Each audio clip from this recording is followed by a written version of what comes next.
Hello, everybody. Welcome to Footy Abroad. It is Tuesday, the 25th of June, 2024. We're missing a Swoop Luke, but we have a Pommy. Hello, mate.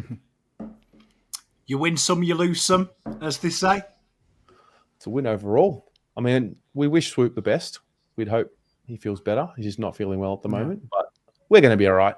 We'll power through.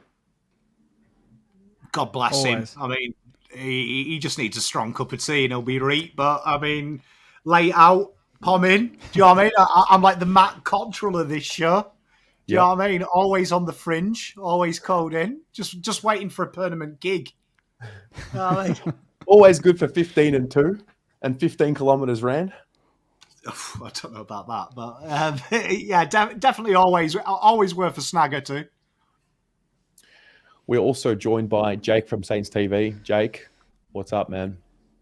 Yeah, not much, boys. It's good to be here. I've got the tea out, so I hope Swoop gets better soon. But no Saints footy this week, so it's been a nice sort of relaxed weekend. Didn't watch any football, so that doesn't bode well for tonight's conversations. But yeah, good to be back into it, and Port this week on Sunday. So hopefully we can end their season and just boot Ken out. That'd be nice. What tea do you drink, out of curiosity? It's like what is it? Pucker nighttime tea. It's not bad. It's a little sleepy tea. So I'm just looking at Pommy. He makes fun of me as well for my tea choice. If it's not English. Do you know what? I usually have a late coffee before the show. I have like a good 7 p.m. coffee. Oh, wow. That I make. Inglewood Coffee, shout out. No, it's just the sponsorship mode just kicked in there for a second. Sorry, everyone. But yeah, now the tea, you got to rock the tea. You haven't got your tea, Terry. I'm drinking. You didn't have your camera prepped. You don't have your tea, mate. And you're hosting, but you're on the bottom square. What's going on? Well, yeah. So I'm probably going to cut out soon, potentially, unless the camera's charging while I'm live. If that's the case, then I'm going to quickly get the laptop up, which is sitting right in front of me. Very unprofessional, very disorganized. Didn't charge my camera today at all, so apologies for that. But yeah, no, I'm always on the bottom. It just suits the fabric, blue or broad. I'm right there. It fits. Yeah. No, I've got the red and kingies behind me, so it makes sense. Very smooth. I'm repping Swoop Luke. Do you know what capitalism. Well, Jake, I know you had the bye, so I guess that would have triggered, mid-season chats and content and things like that. Maybe give us the rundown. What was the vibe around mid-season chats with Saints footy? More perspective probably now than we had maybe 3 or 4 weeks ago, just with what we've seen in the last month. We have blooded a lot of young kids, probably more than a lot of teams, which I don't think gets talked about enough. I think there's 5 or 6 debutants in there in the first 14 weeks, which is pretty great for us, for our development. We lost a lot of close games. Some of them we could have won. Some of them we didn't deserve to be even in them. So all teams go through that. We could have been 7-7, I dare say, with a couple of things going our way and maybe just a little bit of better form. 5-9, probably a reflection, but I feel like if we had our time again, maybe 7-7 would be a nice reflection if we can go back in time and change a few results. But like the Essendon result is the most annoying one. We were leading for 98% of the game and lost. So yeah, there's a few games like that, but overall, I just want us to kick more goals in the second part of the season. That's kind of the goal. Next 10 weeks, I want us to be in the top 8 for points 4, because we haven't been better than 14th for the last 6 years. So it's a bit of a goal to set. Which of the losses do the Saints community look at and say, oh, we really let that one slip, or two? Well, obviously the Essendon one, because we led from start to until 4 minutes on the clock. And that was due to inaccuracy. That was, I think we were 20 up at halftime and it could have been 40. And then Essendon, the Essendon crowd at Marvel, they get up and about. Momentum changes. Jake Stringer just turns it on for that one quarter that he does.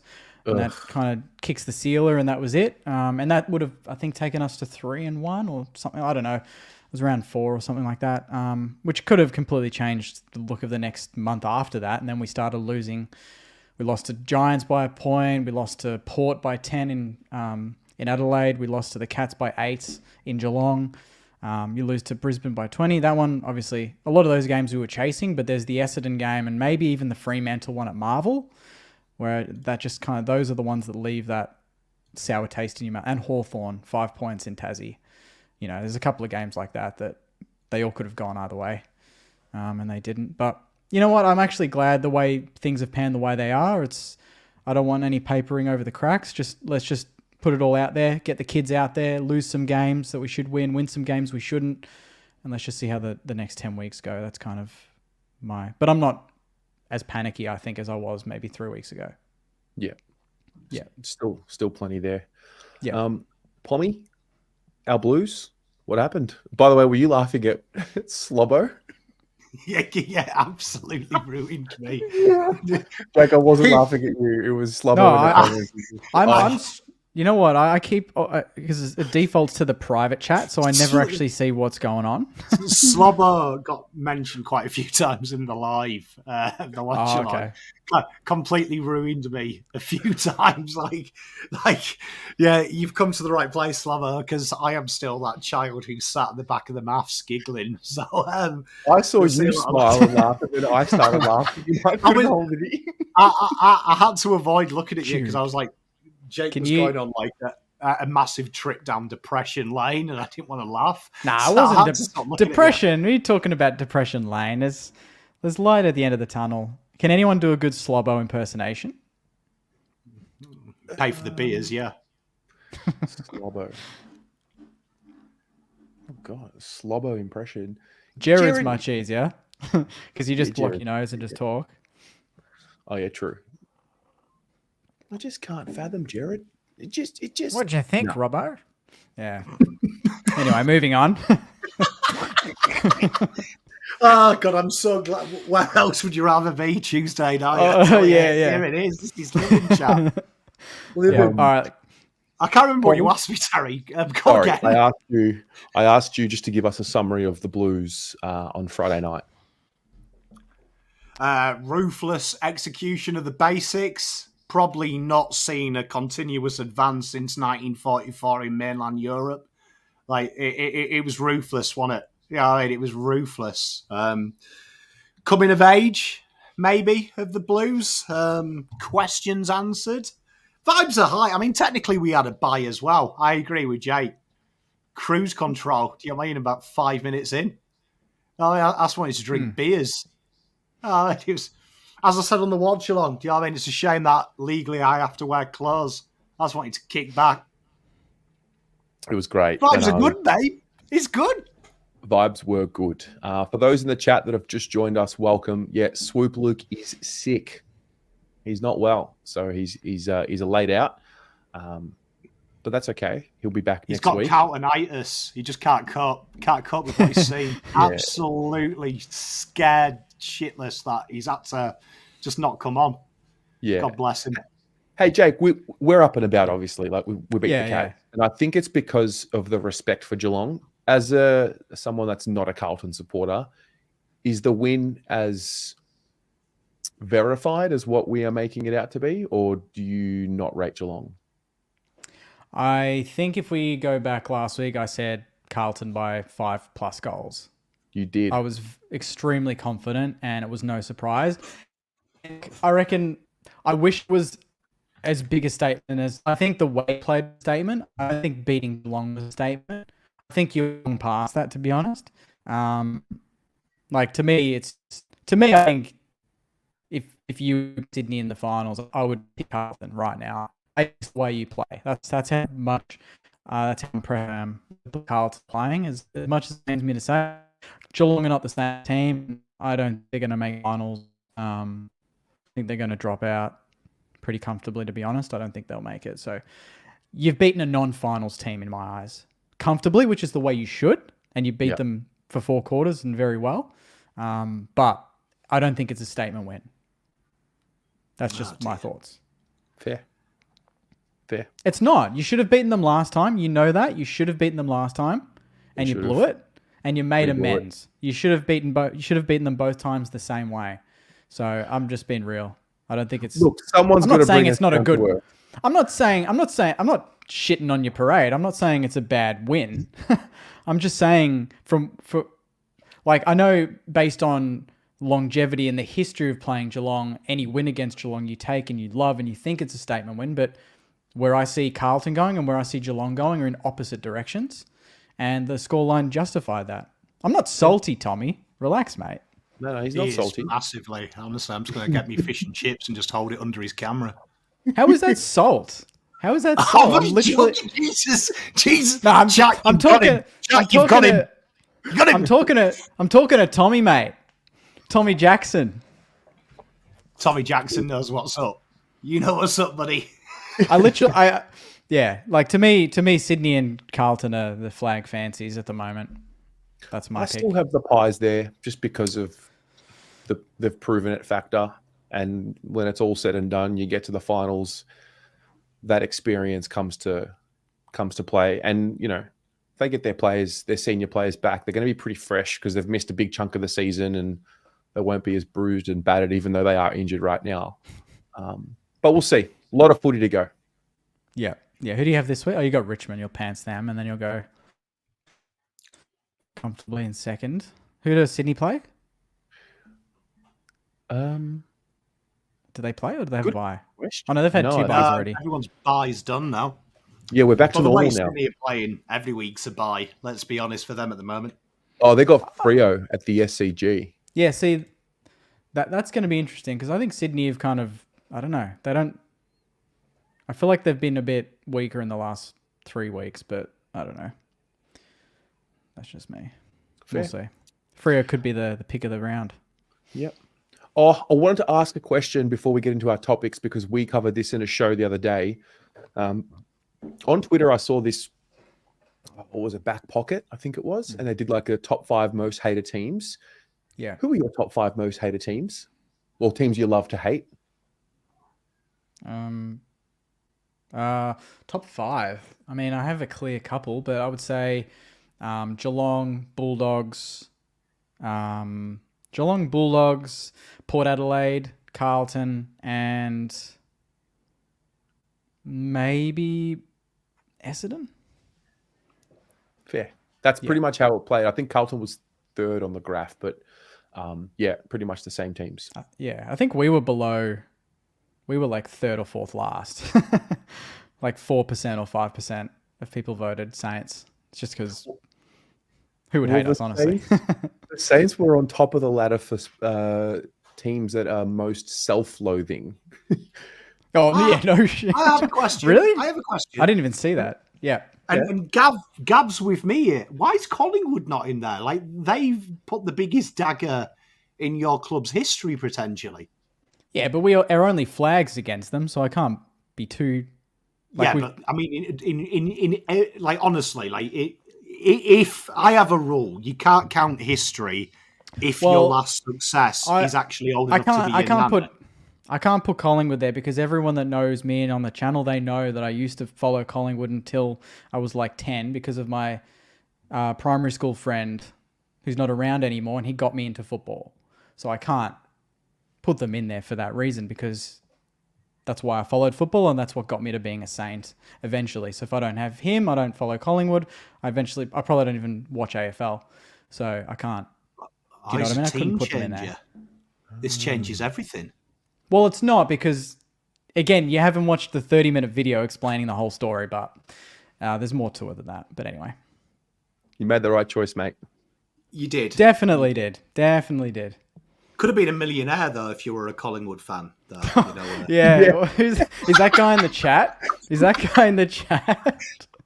What's his name? Where's this? I'm going to call him out. Pom's just having fun here. Pom's just having fun. This is my day off. I'm keeping this up. Oh, I didn't put it in there. Nah, Swoop's got it covered. I can't I can't change and make some extra money. That would be a groundbreaking move if you just said, you know what? No, you can't. No, you're locked in. You can't stop until at least the Saints win a flag. At least. No, I mean, like, but anyone, like, no one could get away with it. You know what I mean? Like, no fan channel could. You couldn't. Like, it would just not work. I actually think Unless opposite. I think you could make hella money. Can you? Because honestly, I reckon the hardest job in AFL content creation is being a Carlton fan. Hardest by a mile, because it's a fish, right? You know, the whole saying, big fish, little pond, little fish, big pond. We're in a fish with an ecosystem with a shed load of sharks. Do you know what I mean? And they're just waiting for one of us to have the fin hurt, and we're looking to go after each other. Where if you're a big fish in a real small pond surrounded by pond scum, like the other clubs have, easy pickings, because your target when you're bored, and no disrespect to other AFL content creators, when you guys are bored, you just pot shot Carlton. And I don't, but yeah. Ooh. When have I? Wait a minute. Let me just press X to doubt. X to doubt. Hey, wait. No. I mean this with respect, Jake. But you've got to admit, the other content creators, when you guys have zero to talk about, like you're like, oh, you know what's an easy target? Just say Kerno's overrated, Cripps is overrated, because then you know you're going to get all of our fans coming over to defend them, and at least you guys have got a good footballer to talk about. Or, I mean, when you bring up the wooden spoons argument. Yeah, you see that was deliberate. That was deliberate. I knew. Yeah, no, but it's a fair. I'm not going to get started because it's 2 against 1. But that was a fair bloody argument. Who cares about stuff that happened that long ago? Like half the Carlton... history of your club is the. No, I know, but don't flex it. Don't flex it like you were there, like you were there and you experienced it. You know what I mean? But I didn't make the video. But what I'm saying is, I get that. Choose when history starts to suit the argument. You can't say, oh well, if the league started in 30 years ago, then Carlton would have the most wooden spoons. Yes, but it didn't. But again, like if that was another club, I still would have done the same video. I didn't deliberately do it because it was Carlton, which is what Pommy's saying. I did it just because you happened to be there. It could have been Essendon. It could have been anyone. It could have been bloody Fremantle. I wouldn't have given a shit. So, anyway, let's get through these topics, shall we? Can I start? I'm all fired up. Let's go. All right. Let's get into this. We need to I love when you're fired up. It gives me. Yeah, well, come on. Some weeks I'm just like, well, this week, let's go, baby. All right. This is my topic. It's a bit different, but I think it's going to create a bit of a debate here, but also in the chat. Which club would you rather be right now and say in the next couple of years, okay? The first one, Melbourne. Mm-hmm. The second one, Port Adelaide. Mm-hmm. Melbourne or Port Adelaide. Oh, they're my only options. Which club would you rather be out of those two right now? Yeah. Because I look at them and I go, you know what? They've kind of had a similar... To me, they give off similar sort of vibes. Melbourne almost could have gotten a second flag. They've dropped out of the finals. They're looking like they've missed their chance. Port Adelaide, the way they're falling off a cliff. Ken Hinkley under pressure. Constantly top 4, top 8. Making prelims. Getting knocked out. Not making the granny. To be honest, they both should have played in another grand final by this point, and they have missed that chance. Who would you rather be long term? Because they're two teams that could well have missed the big opportunity over the last 5 years to pinch an extra flag or two. I would say Port Adelaide. Okay. I think both clubs have got strengths off field. Port Adelaide, in terms of their list, I still think they've got some really good young key position players, specifically in the forward line. Rosie, Butters and co are still quite young. Horn Francis. So I think they've probably got more pieces for the future. The D's, Gawn for me is the greatest Melbourne player of all time. Maybe I'm uneducated in saying that because they've had some brilliant players, but I really do believe Gawn sits somewhere at the top, all-time great for Melbourne, if not at the top. Yeah. So I'd say Port. Yeah. 2,000% Port. Because I think Melbourne, no disrespect, but like if you were coming to Victoria, there's only 3 clubs you'll play for: Carlton, Richmond, and Collingwood. Maybe Essendon if you have a bit of banter in you.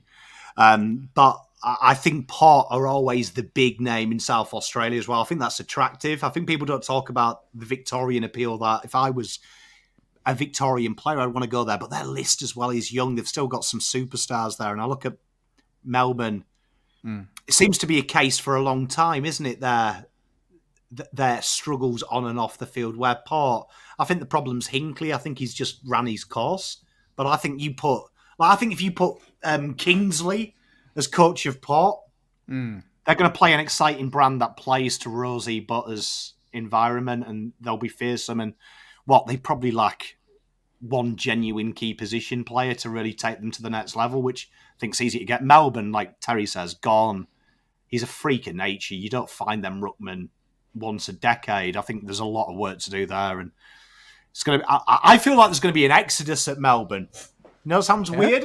I can see they're going to have to break that team up. Jake, throw the kitchen sink at Petrarca. What's his contract situation? I reckon. I don't know. Track. Just get vibes. Vibes.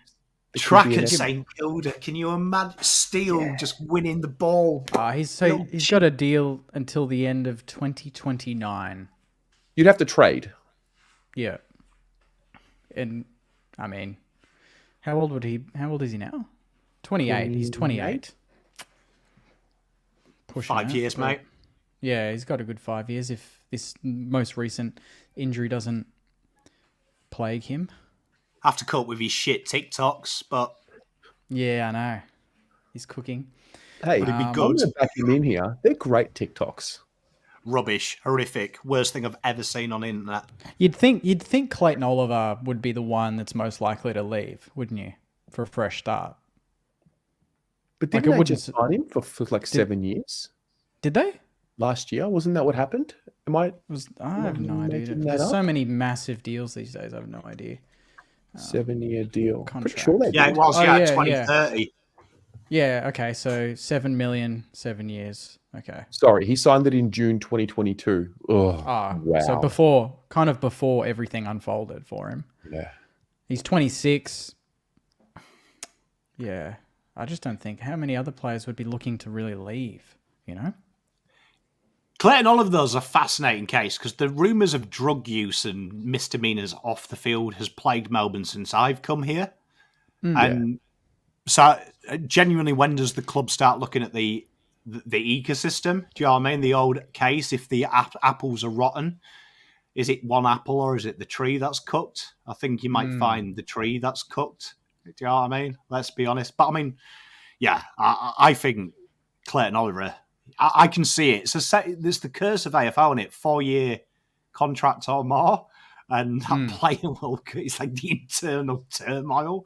I always shit myself when there's rumours of 7-year deals at Carlton because I'm like, okay, cool. Well, 2 years he'll be traded. Brilliant. Yeah. It's a great question. Who would you have? Port. I'd like, just based on their young core, I think the only thing that, to me, they're in a similar position to what I've thought the Bulldogs have been in, where they've had a good list, but I feel like the coach is slightly outdated and not utilising the talent at their disposal. And I think if you grab any of the current top 5, top 6 coaches and put them at Port, they're a very good team. Apparently the players absolutely love Kent. They love playing for him. To me, I think it's the opposite at Melbourne. I think some players are probably over Goodwin's way of playing football and being relatively negative and not probably flaunting the attacking prowess that some of their players have. They've got a lot of very good attacking players, but they play quite I don't know. You wouldn't say Melbourne play an exciting brand, do you? Like you wouldn't associate fast, exciting football with Melbourne. It's efficient, it's defensive, but it's tough.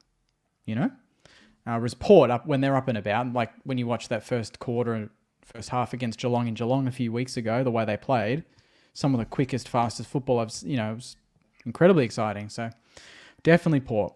And home ground advantage, they only share it with Adelaide. Travelling there is never easy, although Brisbane made it look pretty easy last week. Playing Never Tear Us Apart at training. Also, what do you think of that? Just a quick segue. The Never Tear Us Apart, Brisbane played that at their training all week to prep them for the hostile environment. I didn't know that. Yeah. And everyone in the comments that's just taking it to a whole new level. Like, it's not that intimidating when they run out and they sing that song, is it? Like, it's not like everyone just said, well, Brisbane are just going to rock up and win by 10 goals, and they won by 14 goals anyway. So I thought you're an Arsenal fan. Yeah. Arteta used to play "You Never Walk Alone" full blast at training, so they could get used to the external noise. Look, comparing Anfield and comparing Adelaide Oval, I don't think it's quite the same, but I get what you mean. Appreciated, but every AFL game you ever go to is a morgue compared to absolutely non-league football in the UK. So, for AFL footballers, you never hear English footballers say, "Oh, someone called me a cheating flog. Please, can you ban that human being from the ground? And can I have 8 months off, please, mental health leave?" UK footballers are built a bit differently. They expect the abuse from here, where here we kick people out for swearing. So I would imagine for a young Australian male, you never tear us apart, having played North Melbourne and St Kilda and just being clapped gently onto the ground would be quite intimidating for these poor little sausages. Yeah, well, it worked for him, so I can't get too stuck in. Let's talk about the draft. Players saying, "Oh, I don't want to go up to Geelong because it's too far away from my mum and dad in CBD Victoria." And you're like, "Bro, it's only 2 hours up the road, mate. Catch an Uber." Yeah. There you go. I like that. Do you have any more? Any more comparisons? Or teams? Yeah. Oh, I mean, okay. Let me just have a quick... While you think of that, can I just throw you on a tangent? Because there was a wonderful comment here, I think, from one of your wonderful St Kilda girls. And let me just find it, because I wanted to throw this into the question. So Julia was asking about not signing Josh Battle, and there's the massive rumours about Rowan Marshall leaving. Mm-hmm. Would you, because I agree with something you said about the boring game style of Melbourne, and we just mentioned 2 players that potentially could leave, Petrarca and Clayton Oliver. Would that be an element of when you look at your list makeup? I feel like your list makeup at St Kilda, you've got Sauce, and he's historically waits and waits and waits and waits and waits till the last minute to sign players, which has benefited him, could backfire. Would this be something that you might look at Melbourne and think their list is probably the opposite of yours? Would you maybe dangle that Rowan Marshall carrot to them, because they obviously know Matt Scone's not going to be around forever? Bring in a Clayton Oliver, bring in maybe someone else and redefine your list and take advantage of it. Yeah, I think, obviously Rowan Marshall's probably our best player, to be honest, at the moment. He's our best ruck, but he's also probably leading the BNF. So that'd be... I've always thought, a premiership team can get away with not having an absolute superstar ruckman, but you can't get away with not having at least a gun or just a good midfield or a gun midfield. So if I had the choice of a gun ruck or a gun mid, you'd be picking a Petrarca and Oliver, but it's kind of like the culture and what does that do for the team. And I mean, the Marshall thing, I think, is a bit of BS. Like, he's signed on for another 3 or 4 years. Not that that means anything, but I think that's just come out of nowhere. I think the Battle one is the one I'm most worried about, because he's our best centre half back and we don't have anyone that can replace him. Key position, we don't have anyone. Our key backs are Battle, Wilkie, Cordy, Howard, Ari now coming in, but he's too young to take that mantle. If we lost Josh Battle, I don't know who we would put there. Whereas if you lose a ruck, I feel like you can probably get away with it a little bit if you structure your centre in a clever way. I don't know. Marshall's I wouldn't good. dangle it. Marshall's like And Marshall's Really? he's not your standard ruckman. Like, he's not great tap ruckman, but he's just amazing around the ground. He almost becomes another mid. Like, he's getting his 20 every week anyway. He can go forward and support Kingy. He brings more to the table than just your standard ruck. So ideally, I wouldn't want to lose him. I don't want to lose Josh Battle, but I'm a bit worried about Josh Battle. I think a team like Hawthorn are going to be, considering the way Hawthorn are playing, it's going to be very difficult to prize him away if he thinks that that's where he wants to be. Depending on the money too. I don't know what would you pay Josh Battle a year?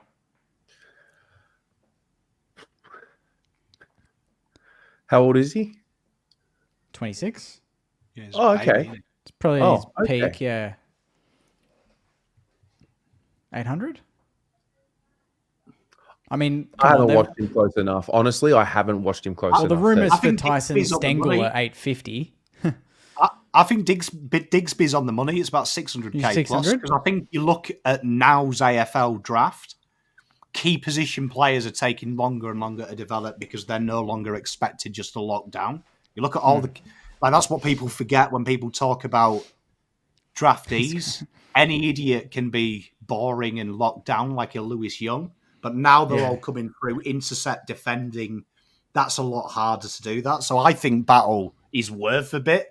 Because I rate it. I think Davey's been harsh. I think Josh Battle, if you're a Hawthorn, if you're looking for that, he's ready to play tomorrow. Who are your other options? People like Denver Granger Barras, who haven't played and maybe will be good. I think a ready-made key defender is probably the most valuable position in the AFL at the minute. Yeah. And he can play forward as well. And he's not too bad there when he goes there, so... And I think he's more like Majestic makes a great point. He's playing centre half back for you, but I think in a good team, like who has got depth, which you haven't, I'm not saying you're not a good team, in a place that's got depth, he'd be great to play as that loose. Absolutely. Do you know what I mean? Yeah. Like if you're like, say, a Carlton, let's say Kemp didn't exist, perfect for us to come in and say, we've got two big boys, we need an interceptor. So Hawthorn, they've kind of got Sam Frost and they try and get him to intercept with Sicily. Perfect position there to say, be the loose, take off. Yeah. That's why I asked you about the Rowan Marshall question, because I think Marshall is supreme. Yeah. Supreme. But I think the way your team's made up, you could maybe have a Riley O'Brien, just a great tap ruckman, and add some pace around him, and suddenly you'll go up a gear. Like, I just think you're probably that team that has the makeup to maybe lose him and ask for overs. Yeah. We'll see where that pans out. Do you remember when we did the AFL preseason predictions and I traded Tom De Koning for a first-round pick? Yeah.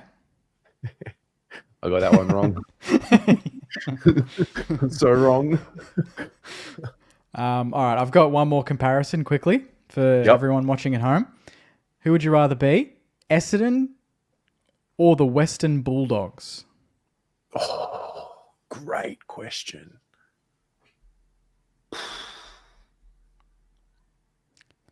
Essendon currently third, winning a lot of close games. Not looking like a team that's playing top 4 level football, let's face it. They've made the most of what they've been put, but the Doggies, when they're up and about, their best looks better than Essendon's this year. Currently out of the 8. Elite question. It's a really tricky good one. Yeah. I think Essendon, because of what they believe they should, like the belief and the resources. Like, they're a big club, and a little bit like Carlton before last year. Like, we had this expectation of, no, we need to be winning flags, we need to be contending. Like, they've got that. The Dogs cannot win a flag and it still be okay. Whereas the Bombers, every year they don't win a flag, every year they don't play finals, like their fans. That's probably what edges me over the line, to be honest. Yeah. But I mean, the Dogs have way better key position players. Yeah, like their tools, their young tools are pretty elite. And obviously Bont just doesn't look like slowing down. Backline's probably suspect. I'd say Essendon probably have the better backline, would you say, on paper? They've got... Oh, yeah, they're not playing Aaron Norton centre half back sometimes for Bam. I'm a bit different to Terry. I'd go Dogs, and I think that's just the list manager in me. I think you've got your forward pillars sorted quite early. And then I think you've got them problem players, 28, 27, a plethora of players in the early 30s that you could probably sell now if you had some balls to do what Collingwood did with Graham Wright a few years ago. Take a risk, sell some of these players and get your team going there.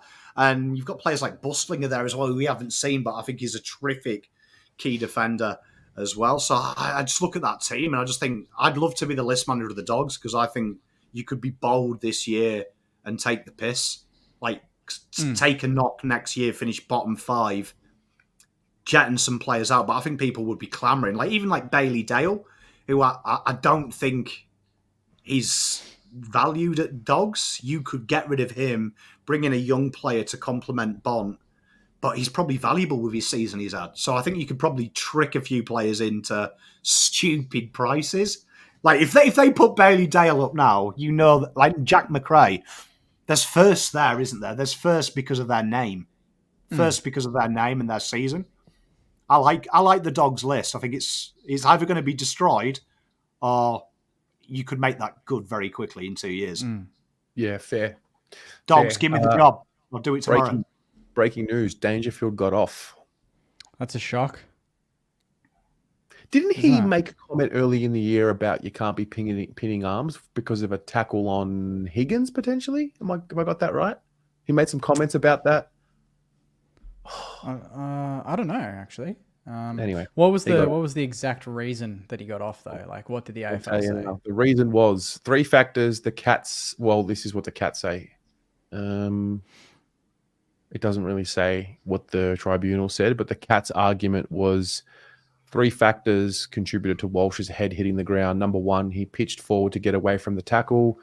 Number 2, his knees were digging into the ground in an unexpected way. Number 3, Walsh's chest landed on the ball.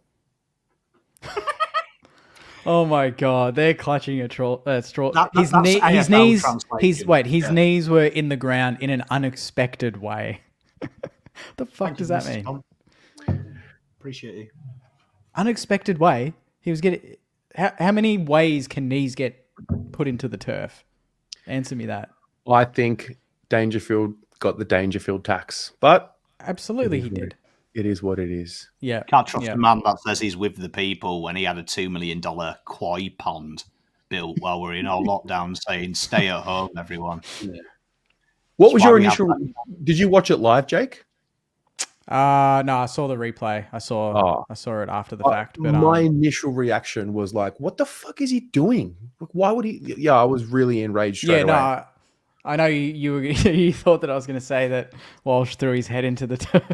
When I saw the replay, I thought that's weeks. I thought that was going to be at least 2 weeks, maybe downgraded to 1, but I thought he'd get something. The fact that he's got off, it just justifies everything. Standard week, no more. I saw Nathan Buckley came out and said that all Dangerfield leaned back. Well, yes, he leaned back while pinning his arms, which led his body and his head to go nowhere else but the ground. So, I don't know. There were so many avoidable things from Danger's perspective, and now you're saying all the response. Are they saying that Danger's tackle is absolutely perfect? That's what they're saying. Pin both arms, no problems. If that happens again on the weekend, watch someone else get 2 to 3. Yeah, lock it in. Oh, okay. I think Dangerfield made the comments after Higgins got suspended. Sorry, where he said that you can't. I'm pretty sure he made comments around you shouldn't be able to pin the arms and have someone's head hit the ground, but whatever. And that's Higo tackling a much bigger bloke. Yeah, who has less momentum, bigger bloke, or more awkward situation than knees into the turf in an unexpected way. He got 3. They've got to protect the future CEO of the AFL, though. Right? Yeah. The least shocking thing in 10 years' time when Danger takes over as the CEO, and we've tried everything. We've tried entrepreneurs, we've tried females, but guess what? We're going to bring in an ex-footballer who's the man of the people, Patrick Dangerfield. I can't wait till he comes in so I can piss off Back to Soccer. I want to know how many times he's actually got off at the Tribunal. I feel like there's been at least a couple more in there. A good point. Like, I want to know who's gotten off the most, like, in the Tribunal.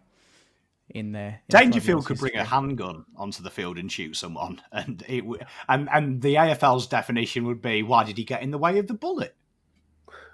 You've got to avoid the bullet, people. It's true. It's true. All right, Jake, that was awesome. Thank you. Thank you. Did you pick who you would have?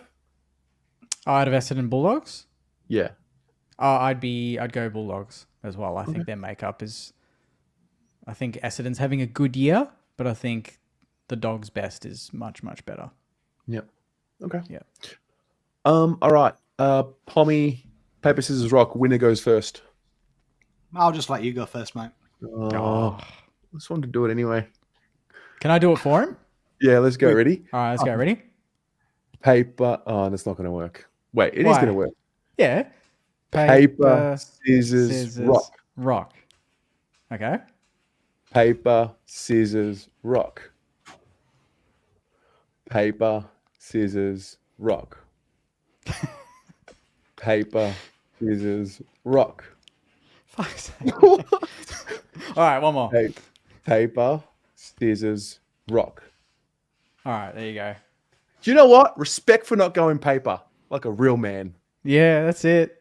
That's it. Respect to Pom. I was doing it for him. Got to give him the best chance. Hate it when people go paper on rock because it's a flawed argument. Like, hold your paper out in front of your face and I'll throw my rock and we'll see who wins. Yeah, yeah. Anyway, my topic is spoken about it on the BA shows over the last week, but we all saw what happened with AFL Central, Sench Footy, rebranded. I'm not confused as to why it happened because of the words AFL and whatever. I guess my topic and my question is, in light of that happening, how do you feel that could potentially impact content creators in the future, if at all? Ooh. So for context, for those watching, AFL Central has grown an Instagram account to 200,000 followers, done a really good job.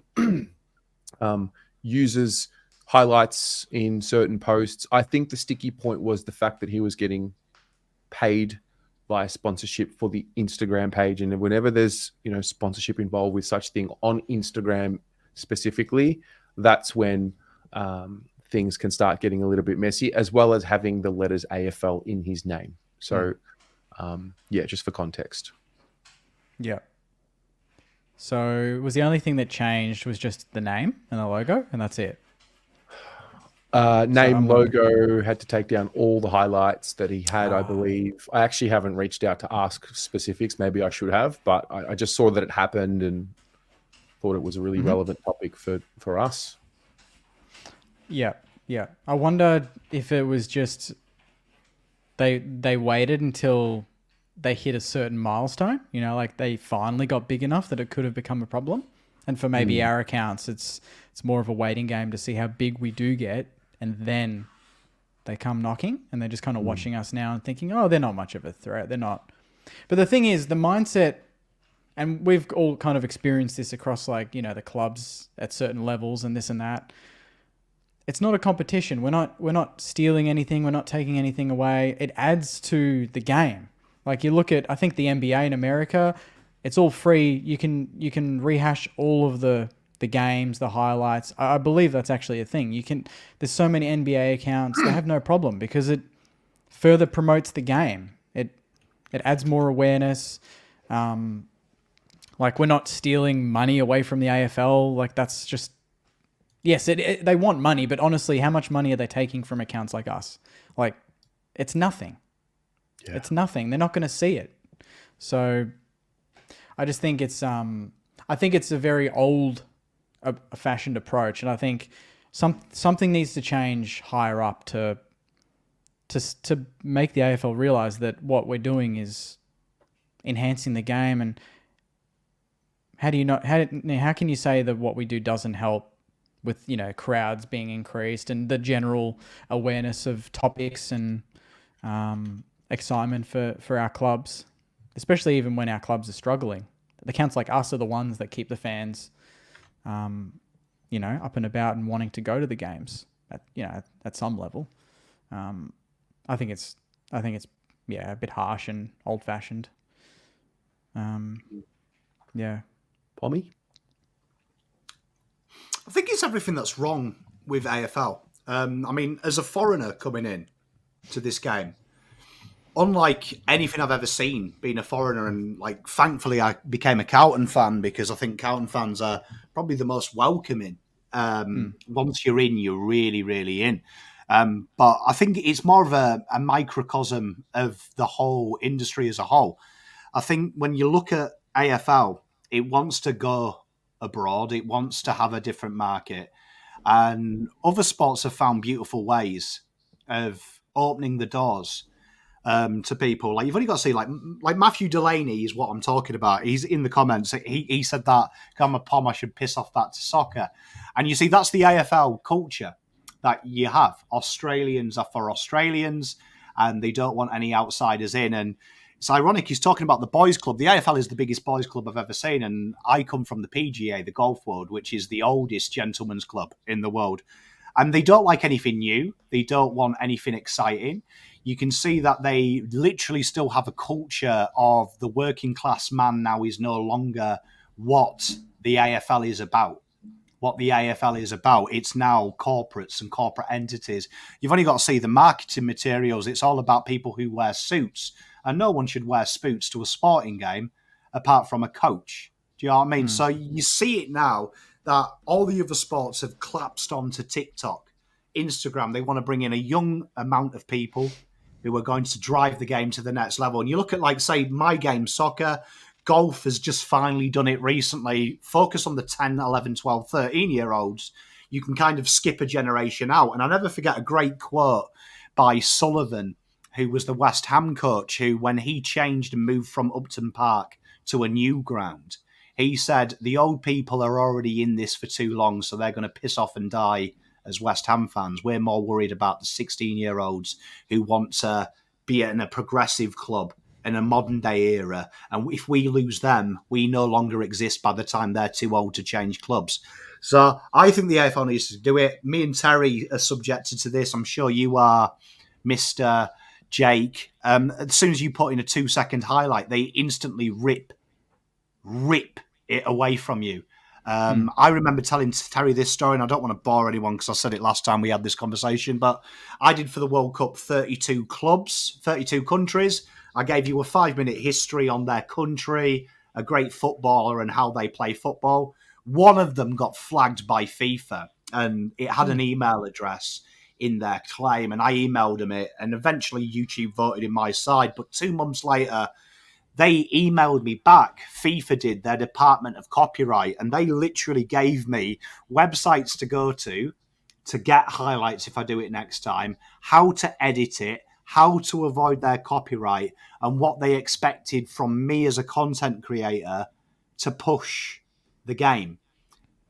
You can't get that from the AFL. I think it would be beautiful if Carlton Football Club and the other clubs pulled out of their own arrogance and said, right, this is a new medium. My kids learn from you guys and girls. They love watching content about football, soccer, tennis, golf. That's how they learn. If you had that ability to say, right, look, let's have some highlights and repackage it. And we do the effort. We edit it and condense it, but make it bite-sized chunks. What's wrong with that? And this is the problem. The data in this country, the analysis, you see Daniel Hoyne with his idiotic champs data. It's not open to the public because it allows the media power then, because knowledge is power. So only they can release it. Where you look at other sports, NBA, UK soccer, European sport, it's all public forums, so you can all make your own analysis. And pundits are merely an intermedium to create conversation, which is what a pundit should be. Now it's a monopoly. So basically what they're trying to say, we're always going to be better than Jake. We're always going to be better than Pommy. We're always going to be better than Terry because we have something secret they don't have. We have the monopoly on the ability to have highlights, pictures, and data. And that's to hold it against us. But like all great rebellions, a tipping point will come. And do you know what I mean? And it'll have to open up. But I think it's about time they started embracing it to everyone. I would love to know what conversations are happening at AFL House in the content strategy team. And I'd love to sit in and just understand. Not to just say, I'm right, you're wrong, but I just want to know a little bit more about some of the thought process behind this. I mean, what we're seeing recently now, we're seeing them target and pay, TikTok and Instagram influencers who are not necessarily footy fans, and they're getting paid to make posts for the game. And the mentality is, they're bringing in potentially, a casual fan. My question back would be, wouldn't it be more beneficial for an exercise you want recurring revenue, you want subscription in the form of a club membership? I'm just fascinated by this because I think influencer marketing, in my view, is dead. And I think it's been dead for a long time. You now need to look at the engagement of a profile before you just go and look at the followers. And I think every time you speak to someone inside the industry, the first thing I say was, how many followers do you have? It's not about your followers. It's about your engagement. Yeah. And so I'm just fascinated why our great game has succumbed to influencer marketing. It's like that died years ago. Yeah. I think the only influencer marketing that works is food bloggers at the moment. They're kind of the only ones that are still going strong. They've just skipped a whole stage, really. They've got influencers that have that engaged audience that are passionate about what they sell, and they've skipped that. Yeah, it's extremely surprising. I think this comment here, I'm not picking on you, Matthew Delaney. Far too intelligent to pick on someone, but this is the argument the AFL has, right? And this is a very interesting one. So part of YouTube's fairness and copyright laws are you can clip me. You can clip me at any time you like, and I can't copyright strike you, providing you add your own interpretation, opinion, or commentary over it. So you could watch me now, and I'm sure if you've got a YouTube channel, you'll probably be like, this pommy twat needs to piss off home, as you've commented in the chat. And there's nothing I can do about it. I've just got to take it and be like, okay, cool. That's his interpretation of the events.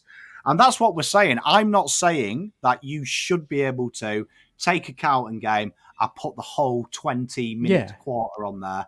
I'm saying, how great would it be if we had a process like the EPL, like FIFA, where they have recommended places where I think the rules they told me, no more than 14.5 seconds. No, and it has to be chopped up footage. I have to be on the screen, and I have to add my own interpretation and analysis on top of that. I can't just play it, right? Which I think we'd all be done. That would be fantastic. But I agree with you. We're not asking to be Fox Sports, and we respect that. But I think you're adding a layer there that could bring new markets. So I can only talk about Carlton fans. Since I came with Terry, when I brought in my sporting knowledge and my algorithms from my years in professional golf, everyone used to say this to me in my comment section. The eyes tell you all you need to know. I don't need to know about disposals. And over 5 years now, I have seen the change in Carlton fans that they have a better understanding of what data to look for. They don't look at disposals. They understand what turnover scores are. They understand the structures, how I learned through numbers. This is a market that we could open up to everyone as opposed to hiding it and find a new enjoyment in it. My youngest son is autistic, so he enjoys numbers. His enjoyment through football and sport is through an application where he can literally be tangible.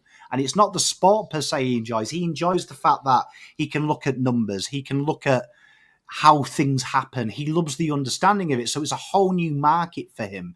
And the only time that you have, and Frankie's brilliant, the only time you have data available to you is betting. and things like that. And everything now in our great game is led by marketing. Great example, Carlton's the first rush behind this year against Geelong. Go back and watch that footage, because if you watch the watch along, I took the piss and said the third umpire has got a foot fetish. They replayed that and zoomed in on Charlie Curnow's feet. The ball wasn't even near there. They literally took a behind, even though it was the most obvious behind, because there was a fucking crypto ad. And I am convinced now, having watched football all this week, some of them referrals are purely for get the crypto ad in, boys. Like, get the crypto ad in. And there's the problem. When you start to take the focus away from growing the game so it is financially viable, over keeping it as a monopoly, so this is the only financial viable game, there's the problem. And the wonderful thing the AFL has that no other country has in the world is, for some reason, soccer is underprivileged in this country. It's not funded at grassroots. Nearly every other country, bar America, and it's getting better, football is the easiest sport and the cheapest sport for your kids to get into. Slowly starting to happen. Rugby is expensive in this country, and it's frowned upon because society it's deemed too violent. This is the problem. AFL has no competition, so they can do what they want when they want. True. And that is a big concern, because every other sport, there's this grey monster. Football's coming. In India, football is rising. Things like that. Other club team countries are having to adapt. AFL has the monopoly because it is a boys' club, because it is full of guys in suits who think we're nuffies and frown upon us and look down on us. And that is the big problem. Their interpretations in the media, which they're doing, which is modern day, they're literally taking the piss out of us with their interpretations, actually actively mocking us with the interpretations, because they view the human being as a lower intelligence from watching the sport. And the only way we stop it is we boycott their media, and you support independent content creators who give a shit about their content that they put out. Because, tell you what, Slobbo, people like that, they don't care about the fan. They care about the coin. They care about BT. He cares about the money, the sound clip. Listen to him commentate. He doesn't care about the game. He's looking for that nice little sound bite that gets you all talking. And that's the problem with AFL. It needs to be a fans, because it's the working man's sport, working woman's sport. It's not a fucking middle class, upper class sport. This is for the people. And it's about time we took it back. It really is an attitude, isn't it? I think whenever I speak to anyone inside AFL industry, you sense it. Like, there's a disrespect. There's a, I got a uni degree and I'm in this position, and you're just a super fan and you're a nuffy. Some of the most intelligent people that I've met are content creators. The two of you are some of the most intelligent people that I've met, very skilled at what you do, that I've ever met in AFL industry, period. Full stop. And so it does lend me to believe that that attitude exists. And I think the solution, I mean, we can talk about what's wrong. We can sit here and complain all the time. Let's bring it back to what's the solution in the example that I started with. Why wouldn't the league bring in Cinch Footy? Say, hey, you've shown an ability to grow something organically to a level that none of us have, because we have the AFL brand, and, bring him in, hire him, reward him, start a chain of events and create a culture where you get rewarded for promoting this great game.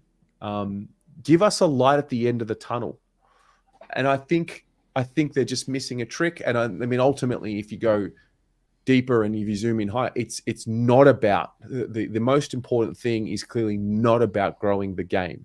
Because if you really wanted to grow the game, the only way to do it in this modern era right now, in the quickest way possible, is through content. That's how you get an immediate reaction from somebody international around the world. That's how you spark the interest. So I would love to have some sort of and look, it'll happen. We'll get there, where we can sit at a table with the industry and say, have our existence appreciated. Now, at the end of the day, Jake, you've got your community, Pommy community, Blue Broad community. We have our people, and ultimately they're the ones that truly matter, because they're the ones that really appreciate what we do. They tune in, they support, they donate.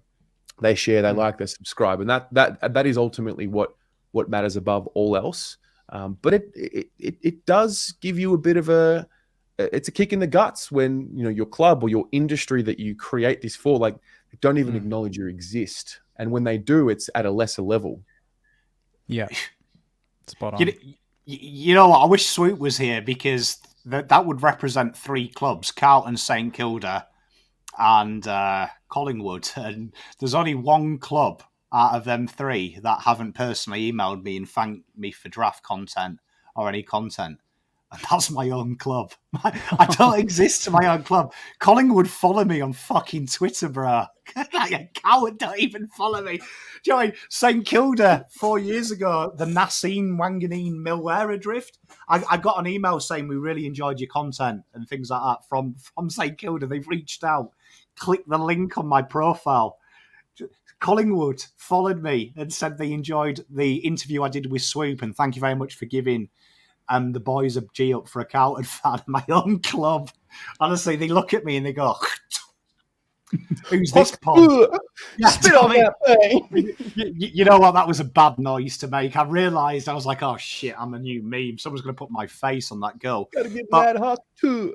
But I think it's a bigger picture. It's a bigger picture, and I'll use this example. In the UK, we stole Essendon's fitness director. Arsenal did, didn't they? So, do you remember? They stole AFL's best fitness guy. If you look at Manchester United a couple of years ago, we stole a rugby tactician. Nick, he made that comment. The fantasy guru got his own TV show, right? In Europe, the soccer area, it's always about finding the best people. NFL people come over. It's about finding the best available guy for that. Look at AFL. Whenever there's a manager, a coach change, he didn't really play at high level though. Didn't play many AFL games. The culture still exists. You have to play AFL to even commentate on the game, to talk about it. What's your pedigree? Where other sports are looking for the best expertise for the role, and those who haven't come through a traditional medium, they're kind of mocked and seen as outcasts. So you've got to change the whole narrative that you don't have to do something to be great. I always use golf as an example. It's something I know. The greatest coaches in the world couldn't hit a golf ball over a jam tin to good players. Like 9 times out of 10, the golf coach is nowhere near the level of the player he's coaching. Never will be. But the attitude in golf is still quite Neolithic, still understanding that to talk about it, to analyse and analyse, you probably can't be good at the game to have the knowledge to be good at the game, because usually it's a second sense. So it's bizarre though, and that transcends to the media, it transcends everywhere. Look at AFL, all the pundits are players in the 50s, man, 60s, 70s. They couldn't last 5 minutes in the game today because it's a different game. But the whole media narrative is us versus them versus us. And that's all they want. And very few, you've got to be excellent to be taken serious in this industry. Excellent. Like you're talking like, the Comettis of this world, McAvaney's that Matthew makes, got to be exceptional to be on the same par as someone average like BT because you haven't played the game. You're talking upper echelon versus average. And there is more average in our industry than there is elite. Across the board. Yeah. And people like Stewie Dew will get repeated chances. I reckon you'll never see a time where you have 3 AFL coaches that haven't played AFL. Where you look in football in the UK, there's many. Many. It's becoming more commonplace than it didn't. Yeah. It's fascinating. Jake, you did an interview with, was it Sunrise? It was just you. Maybe Channel 7? Is that Sunrise? No, it was, I think, this year? I believe it was this year. Yeah, that was Channel 9, I think. The morning show or something? I can't remember. The morning show. I watched that. You uploaded it. This was the one where you had a message that came through at the top from a screen record. I don't know why I remember that. Yeah. My mum. Yeah. Good interview. Yeah. the reason why I'm bringing it up, I watched that and I felt that undertone from them. Like, this is some fan. It's created a fan podcast, and like they talk to you with a level of, they were respectful, but they weren't. No. And I don't know if you felt that being on the end of that. I'm not trying to get you to, No. go at them, I felt that. Before I did a few last year as well. And they always said like Saints super fan in the headline. Yeah. And for these ones this year, I've said to all of them, I've said no, like just say founder of Saints TV or something like that. Like don't say super fan, because that's just sets the bad tone. Like what you were saying, Nuffy, obsessed fan. It's just like, there's more than that. Like it's not just passion. We take this very seriously, and it's something we're very good at and very passionate about. Professionals, mate. We're professionals. It's our job. That's what we want to be seen as. But yeah, I kind of just went along with it. And then I know they kind of played the Collingwood song at the end, and they were taking the piss a bit. And then all the comments came through and they said like, you handled yourself well, Jake. Like they were just rude and this and that. I didn't really process it as it was happening, because obviously you're on camera and you're like, you're going along with it. But yeah, I don't think I've had any. That was the closest I've had where they gave you time to talk about what you do. Whereas the other ones is just like, you're a super fan, so the Saints going to win the flag. And then you say, well, maybe. And then they go into, they revert back to, oh, well, Saints are shit. And, how is it to win a game, basically? It's like, is that right? Really why you brought me on? Like, there's more. Mate, this isn't, there's, and like, yeah, there's every opportunity the AFL could get all of us in a room and have a round table discussion of the upcoming final series or something, and be like, we're experts, but what have we done so far? The one video started last year predicting the season. That's kind of all we've had at this point. When we did it, and your mate kind of tipped Saints to finish bottom. Oh yeah. Yeah, don't forget that. Hey, you don't forget those ones. Nah. No, but there's my big issue with it, right? There's my big issue with it. And Matthew asked the question. If I'm telling you now, if the AFL, the club, offered me $1 million, I'm a man of integrity. I wouldn't join them. Unless the ecosystem changed, I wouldn't join them. So, no. My good friend Matthew, mate, I ain't ever going to take the knee for $1, mate. I say what I want when I want. And if anyone asks me to stop, I'll do it more, because I'm a petty little bastard. But more to your point, Terry, I watched the interview with Jake, and I'm telling you now, right, me and Jake bully each other a little bit, or I come across as bullying. Mrs. Pom says sometimes I come across as bullying, and I think that's because she likes Jake more than me, but that's okay. He's a Saints fan, and I'll cop that. But not many people work as hard as Jake. Right? Not many people work as hard as Jake. And to have him on national TV and undermining him, take the piss out of him because you don't see him in the normal media light. And let's be honest, any idiot can get a degree in media. It's like it's one up from art. Right? Do you know what I mean? And let's be honest, an art degree is just what the shit I put in my kitchen when my kids bring home from school. Don't really like it. No one really cares about it. So it's not a real degree anyway. Do you know what I mean? It's one up from art, one down from philosophy, which is just talking shit. I've got a doctorate in it, right? So I think it's disrespectful. But then look at when the AFL media do it. Now, I'm not being mean here, but I saw that content you guys did. Now, I don't look at Caden, all the respect in the world to Caden. I think he's done brilliant. But Caden and Connor Rogers ain't exactly football connoisseurs. You don't watch what they do, and they don't break down the game.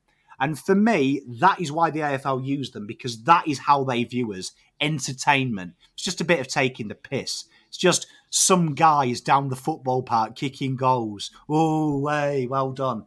They don't want people in there having these conversations, because you know what will happen? They'll find out Daniel Hoyne is the biggest fraud in the world. He will tell you Sam Collins is a fullback in the All-Australian team because he's had more marks than anyone else, failing to use what the whole premise of mathematics is to back up what your eyes see, the science of observe and then prove. He won't tell you that Sam Collins has faced more inside 50s than the others, hence why he's got more marks, hence why he's got more AFL rating points, because his team is shitter than the others, so he ranks better. It's as stupid as picking a soccer team based on who's had more chances against them.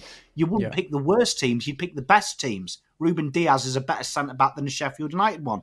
And that's why they mock us at every available turn. Because, dare I say it, just because you've jumped and caught a ball professionally doesn't mean you know more about the game. I used to coach tour players. Tell you what, you ask them how they swing a golf club, you might as well talk to my kids. They don't have a clue. It's in their heart. It's how they are. Take someone who's maybe not as good as them to break the game down. And you've only got to hear some of them speak. It's almost pathetic and banterville when they explain how the game's going on. It's so archaic. I've heard pundits nowadays still refer to players as soft in 2024. That's a metric of being a good footballer. If you're tough, if you're strong, Jesus. And that's where we are. And you see, even the ones who get into there, it's entertainment, it's comedic. No disrespect, but the stuff that Caden and stuff does from the AFL is one above Hughesy doing them rev-ups. Where we're asking for serious, let's have Dan Hoyne, me, Terry, Jake in a room, being able to bash this out and discuss it as adults. But they don't want that because they want to appear. And it's the first stage of media enterprise, isn't it? It's what we experience socially all day, every day. Something watered down because we're little precious idiots. We've got to drink it. And, don't rock the apple cart because of opportunities. You know what? Fuck the AFL. This is a working person's game. It's not for people in suits. It's for everyone. And that means best part of Australia was going down to the pub, having a beer and picking your best 22. And that's for everyone to do, not the few. So you know what, AFL? Start opening up your doors because otherwise I'll smash it down. Awesome. Wow, that was great. Yeah. Sometimes I wonder why I don't get opportunities from my club. There it is. Yeah, that was great. Look, listen, this is why having shows like this, I felt, is important as well. Because as much as we support other teams and, we don't really give a shit about each other's teams, we're not competing with each other because we've got too much work to do on our own clubs. But, yeah, maybe this is the beginning of what's the word? I mean, this is the very revolution, early stages of an industry. Yeah. No, but look at the evidence, Terry. The interviews you've done with the players, best. This is not because you're my mate. Best interviews I've ever seen. Because I watched 10 minutes of you talking to a player and I realised he's a fucking human being. Yeah. He ain't a footballer. He's a boy, a man with feelings. I'll listen to Jake's analysis behind the rooms. He ain't asking questions for sound bites. He's genuinely asking how the game went, how they felt it went, where it was won, where it was lost. I'm actually getting something out of it. Not BT chatting to their players' girlfriends going, oh, you're shagging one of the players. This is good content. You know what I mean? And then I look at Swoop, who's in the chat. Good day, mate. I hope you're doing well. One of the best interviews I've ever seen is when he did like them kind of American election, you're going for presidency. And we actually heard a future president talk as a nuffy, as a fan. I remember watching that and you could see the corporate twats to the people who were actually bleeding black and white. And you know what? Even I kind of fell in love with Collingwood at that time because the way these guys were talking about it, going with their dads' memories, what it's like, I was like, wow, imagine a chairman who actually loves their club. It was the first time I'd seen it, not this corporate nonsense of, oh, I was a banker and, oh, I'm a mortgage broker. It was actually, he was one of us. And that is where the AFL go wrong. They want the players to be better. They want the players to feel safe to be who themselves. Give them to the people. Stop these bollocks of manufactured interviews, innuendos. Yeah. Clayton Oliver, innuendo. They drove and drove and drove, but didn't want to say he did drugs. Was nonsense. Get him on a fucking Caden's podcast and talk like a man so we can see the struggle. That's when you'll change this game. But until the AFL get rid of all their middle-aged, pompous idiots who went to private school, this game will always be behind all the other sports because the other sports are working class. Embrace your creators. Embrace them. Embrace. I've got to say, Jake, the Saints are the ones that are trailblazing at the moment. Yeah? I think so. Yeah, no, you're in the inner sanctum now, and that's starting to get somewhere. Your club. He's going to sell out. It's only a matter of time. I get that. I get those messages already. You're in the rooms. You know the players. You're not going to tell us. You're not going to say as it is. All this shit. It's like, nah.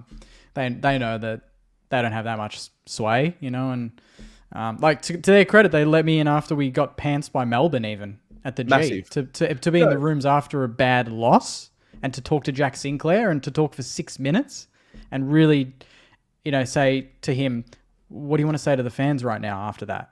And for him to actually not just give a half-assed answer and not do the whole, well, we're going to work on it during the week. He just actually turned to the camera and gave a good 2-minute answer. It was unreal. So I thought they were the best videos as well because you were asking questions that the fans in the comments asked. Yes. Do you care? That's the exact point. That's what we're for.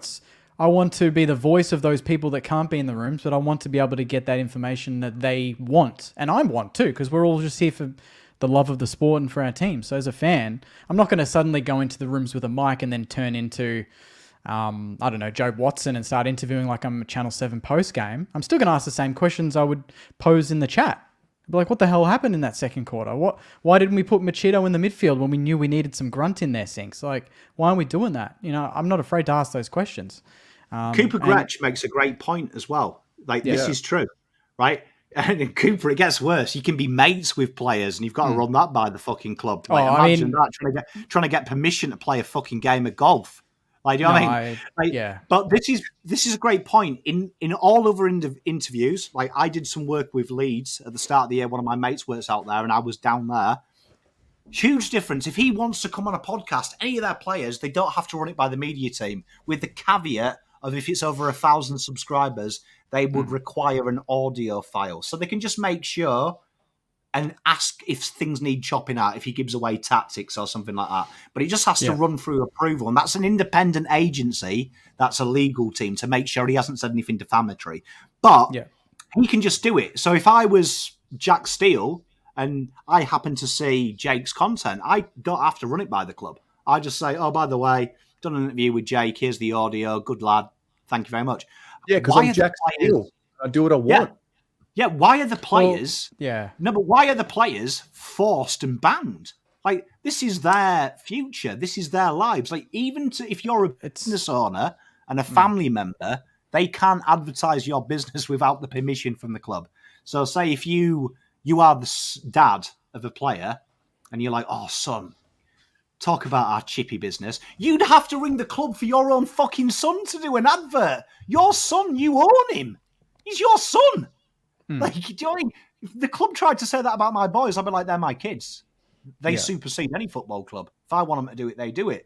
Madness that we don't have freedom. And it's even coming into the draftees. Cooper Gretsch will find this. Even the draftees now are being pushed away from doing interviews without going through their agent and prospective clubs in case it damages them. This is what's wrong with Australia. Our culture is we've got strict rules, but we don't want you to have too much freedom. So we're going to punish you for having freedom. But you have got freedom, I promise, but you haven't because we can't trust you to make a mistake. And it's the fear of that mistake which holds us back as an industry and as a humanity. Yeah. Jeez, that was a big one. Who's next? I'm going to just give me a sec. I want to pour another tea, if that's all right, boys. So it's going to be all Carlton for 2 minutes. So you can... Mate, pour a tea. We're not done. I'm not done. Huh? Pour a tea, mate. Go for it.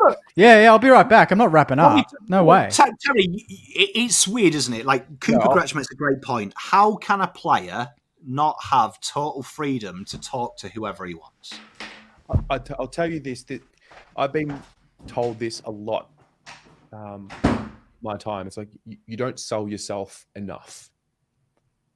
It's probably the reason why I failed in corporate, because I just don't like it.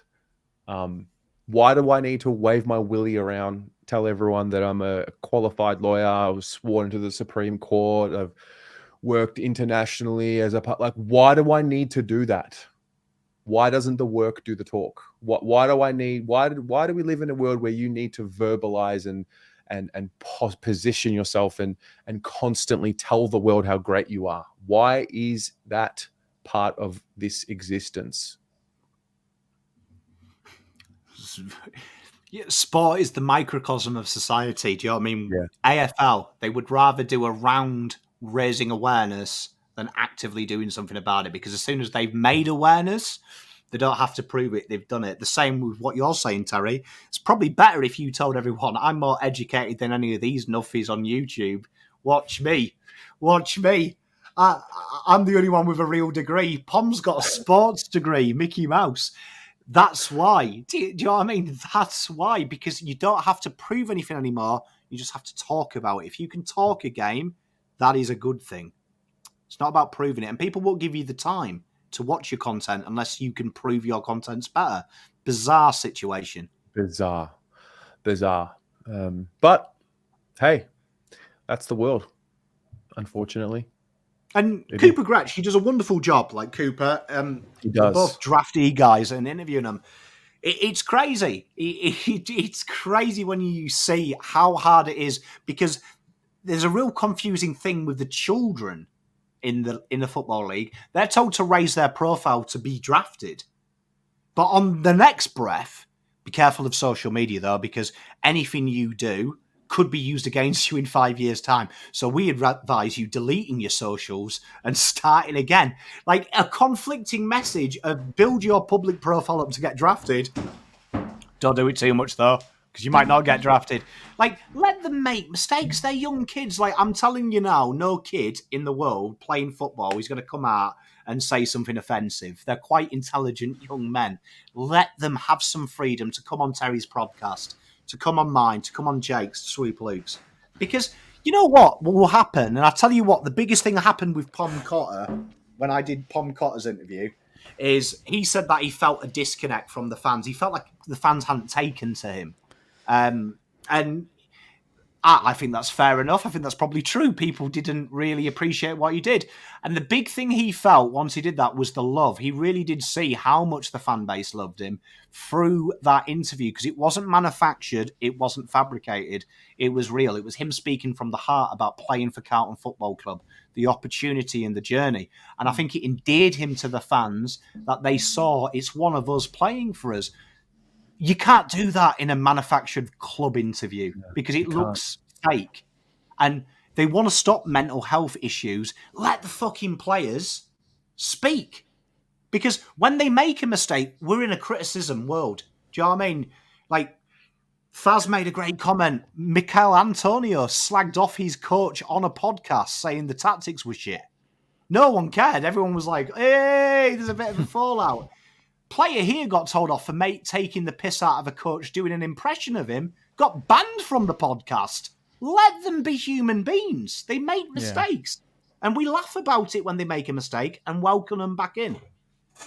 Even Rochelle, wasn't it? When he said he wanted to play more midfield? Everyone made such a big deal about it. It's like, are you joking? He's just asking about where he wants to play, where his best football is. Yep. Imagine working for someone, then having to ring your employer's permission to be friends. like if someone said, "Oh, saw you having a beer with Terry," didn't run that by payroll. I mean, don't players have like specific media minutes in contracts? So they have like 12 hours a year where they can go on certain things, and this would fall under that bracket technically. But but it should be 12 hours or more if you want to. Like, them 12 absolutely. hours dictated to in shit media. Yeah, 100%. Like, wouldn't it be nice if Rowan Marshall could just ring you up now and go, look, honestly, I've seen some shit on Facebook, Twitter. It's pissing me off. I'd love to, if you're free, Jake, do a little show with you and ask some questions people are asking about my game. Do it live. So they can see I'm a real person. Yeah. When we had our first guest a few years back, when we had Sinks on the first time, I had personally gone to him and we had a back and forth and just chatted. And, he said he'd love to come on. And then, then I had to reach out to the club because he said, he didn't know really the process himself. He's like, oh, sorry, I didn't tell the club. I was just going to rock up. So I don't think it's super clear for players anyway. The process, so it's a bit murky. Power and control. Yeah, God. Anyway. Could you imagine if it was free reign, our channels? having No, but that's the thing that I think gets lost. We are professionals and we understand the power that we have, and we don't use it in a negative way. We No. understand that if we did and we could be toxic, we could be negative, we could look for, there could be real danger, but we don't. Absolutely. And we don't get, We're fans of the club. We love our clubs. We love the Yeah. players that wear the jumper, and we just want to chat to them and share wanna some be insight that you educated. don't get from anything else. You see interviews that the AFL and the clubs do, and then you see interviews that we do. I know which ones the fans would want to watch more. It is night and day. It is that obvious. Well, Pom Let's leading move a on. rebellion. Yeah, we're going to lead a we rebellion. just started a fucking revolution. This I'm is marching on AFL House, mate. Marching. yeah. Well, those Let's of you do it. watching, look at your fan channels as independent or small businesses. That's honestly what it is. Support them, which you do, but continue to support them, share with friends, get other people, bring them in, show other people. You don't have to be donating money. You don't have to be buying merchandise. That would be awesome if you could, but it's free to promote and share a video to a friend. So Yeah. that's that. Pommy, what do you got? I think I've done enough talking. Okay, another one that this is really passionate to me, and this is managed to get another pot shot in the media. Pom's here. Hey. I find it fascinating that when a side loses, the AFL culture and the greater landscape is that it's the losing team that's shit.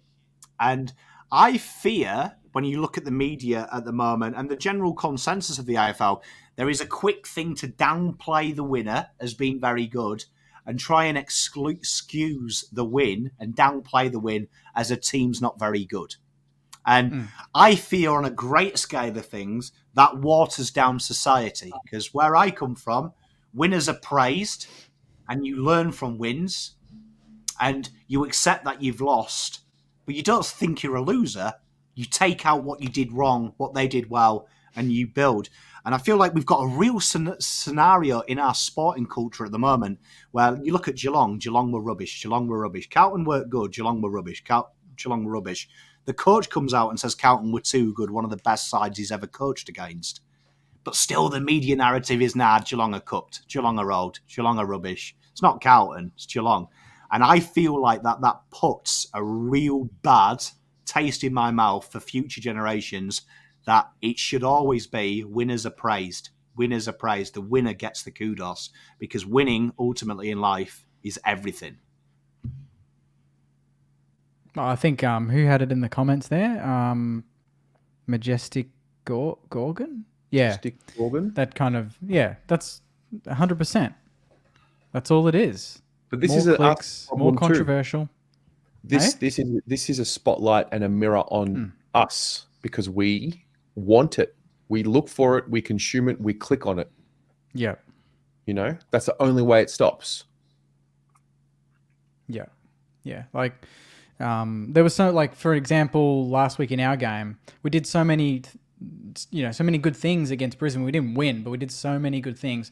And they picked one thing where Max King didn't lead to the ball a couple of times, but he kicked 3 in a losing side. I'll take 3 goals every week. They pick a couple of marks he drops. It's like, they know that that's going to fire up Saints fans, and then they know that fires up every other fan base, because when a Saints fan or when an opposition fan fires up in the comments, they're going to come for us too. So then they just love creating a fight in the comments. It's not us even disagreeing with what they're saying. They want fan bases to start going off at each other in the comments. They want to create that fire and just watch it from a distance.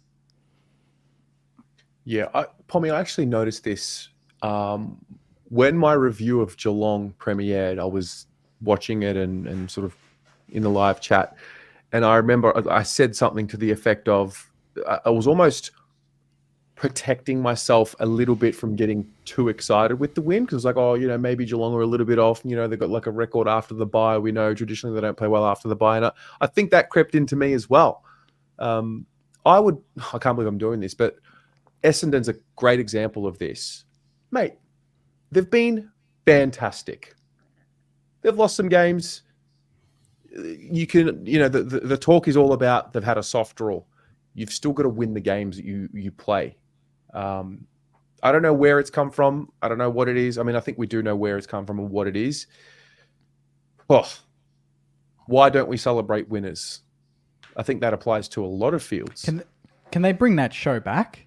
Like, how good would that be? Fox Footy, how good was that? The winners. It was just highlights of the teams winning and dominating the opposition every week. Yeah. You never see that now. Just, like, there's just, negativity. You know what, Taylor, what you said worries me, though. Worries me because we talk about the real pandemic. We've had a lot of pandemics in my time, right? And the real pandemic, I think, is mental health. I think it's the only thing that unites us all. It doesn't care if you're rich. It doesn't care if you're poor. It doesn't care what sexual orientation you are. It doesn't even care what birth you are. It doesn't care if you're a boy or a girl or whatever you are. It is totally indiscriminate. It is the most perfect being because it has no prerequisites. And we live in a society where it's making excuses for our shortcomings, never getting too ahead of ourselves, never enjoying life too much, but always looking in the negative and everything we do. And what you said there really hit me home. Didn't want to get too carried away. Why, when we only live on this planet for, if you believe the Bible, it's 3 scores and 10, so that's 70 years, a score being 20. If you believe that the ancient scriptures of the goal, they believe we live to 80 or until we served our purpose. Why not enjoy the little wins in life? Because I tell you what, when you odd them out, you'll probably break even from wins and losses. And you may never, ever win. So when people say to me, like I was on the Geelong podcast and it really concerned me that they were panning their team. The dynasty's over. This is it. 10 years of pain. And I'm a man of integrity. I went on there and I won humbly. I was glad I won, but I respected the people I lost. We've been at war. And for those who watch my content, for a week, I'll bag the team. And then the battle comes.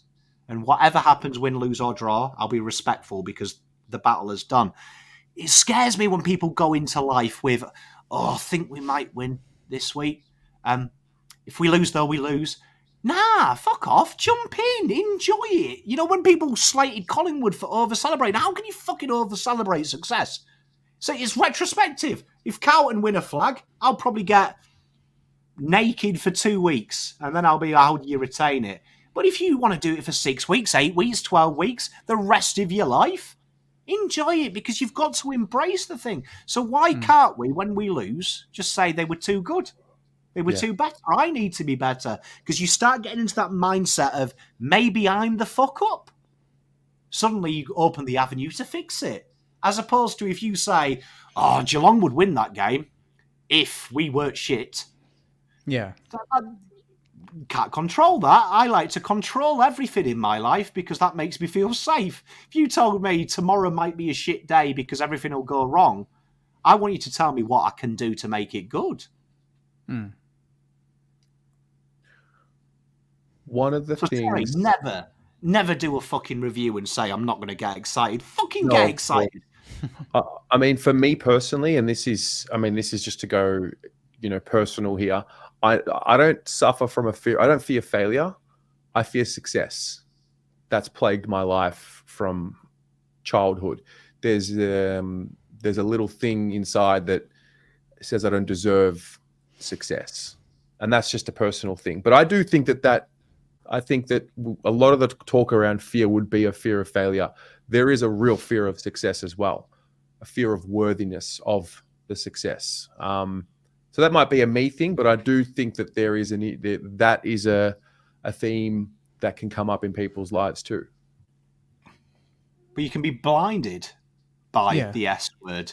You really should just like surround yourself with people that raise you up. Because Terry, you two are in a fortunate position for your mental health. You get daily feedback of if you're good or bad. Not many people live like me, Terry, and Jake, where our entire lives criticised in the comment section by people dressed as fucking pandas, right? Do you know what I mean? You want to ask questions about yourself, do this for a week. But my best suggestion to anyone watching at home and to you, Terry, is focus on the people that matter. And I always have this rule. Do you pay my bills? Are you oxygen? If you are neither of them, your opinion is truly worthless unless I give it credence. Right? No, because I don't need you. But it's not about other people's opinions. It's about my own opinion of myself. Yeah, well, my suggestion to you, Terry, is be honest with yourself. Be your best friend. If you can't be your own best friend, how the fuck can you be someone else's friend? Yeah, true. Yeah, that's true. Like, what would you say to yourself what would you say to yourself before you did that video, Terry? And if it was me ringing you up and said, "Oh, Terry, I'm fucking excited. We're winning a flag, bro. Do you think we're going to win a flag? I think we're going to win a flag." Would you tell me, "Calm down, Pom, you fucking idiot. We might lose next week"? No, you would be like, "I love it, Pom. You love it, Pom. I love it. Good lad." Yeah. That's exactly what I would say. Do it yourself. Yeah. We're working on it. It brings you down a bit, doesn't it? No one's mean to you, Jake. Hey? Oh, No one's yeah, mean to yeah. you. Yeah, right. Who's mean to you? Let us know. Huh? Only we're allowed to be mean to you. Nah, every fan base in the competition, they love bantering the Saints, and you know they love slipping into the DMs. That's how it goes. I don't get much on the YouTube videos though. It's kind of all. Even when I think I do a shit video, that's nice to see the occasional comments like, "Oh, that was great." And like, okay, maybe, you know, you think something's bad and it's not. It's always good. Let's be level here. You know, you said DMs. The DM, like, be honest and chat. If you think of DMing Jake anything nasty, just know, as nice as I am and as positive and uplifting I am, I can be a mean son of a bitch. I can take you as high as you want or as low as you want. So if you break into his DMs, I'll be there, my friend. But Jake, does negative DMs actually truly affect you? Like, say, you read. Someone texts you in the morning and says, "Jake, your content's fucking shit. You got no personality. Fuck off." Would that genuinely affect you?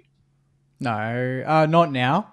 Not now. Maybe a couple of years ago, because I still didn't really know what the channel was. So you're kind of fighting, like, am I wasting my time? You know, what am I doing? Is this going to go anywhere?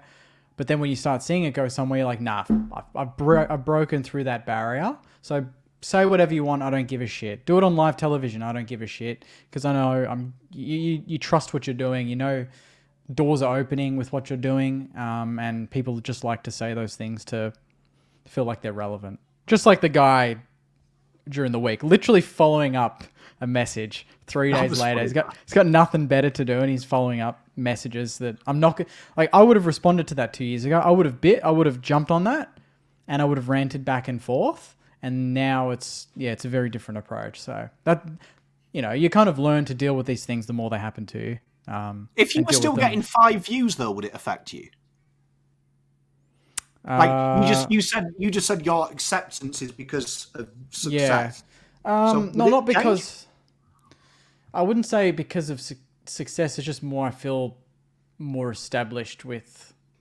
I know I am good. Like, I know my stuff. I don't think it's necessarily linked to more views or anything.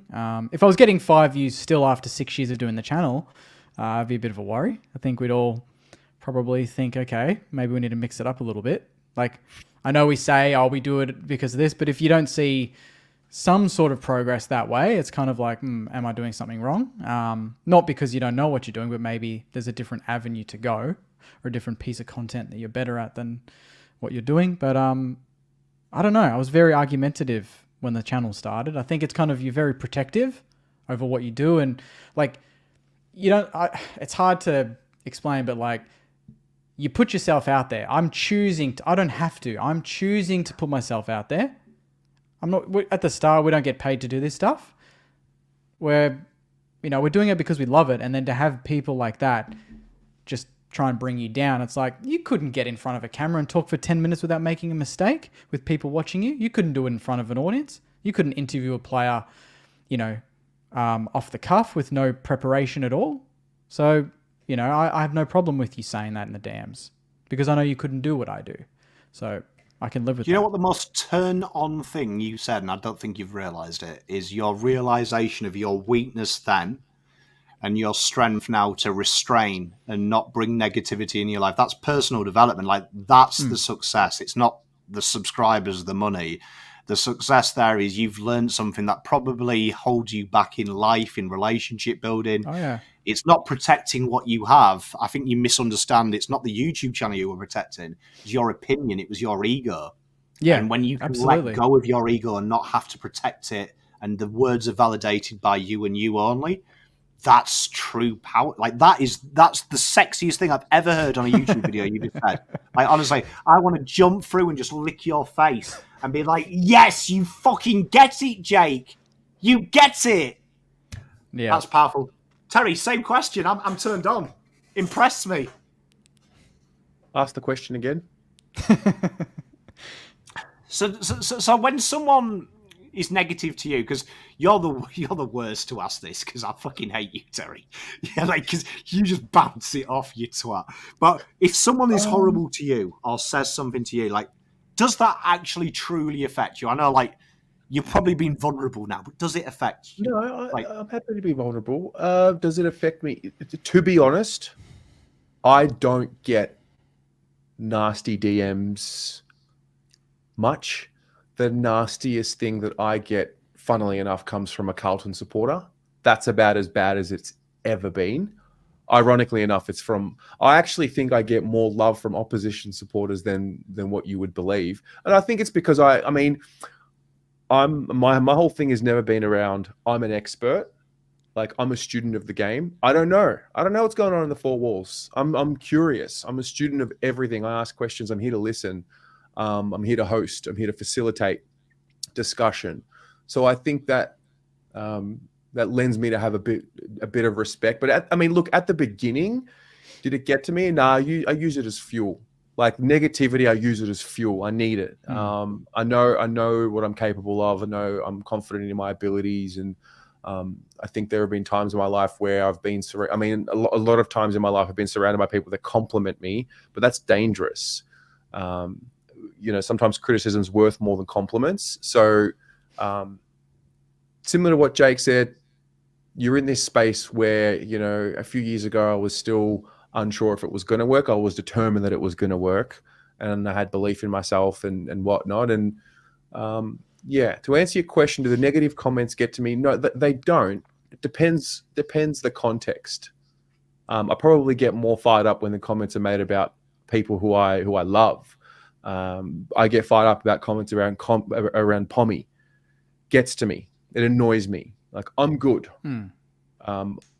The biggest battle that I face is myself.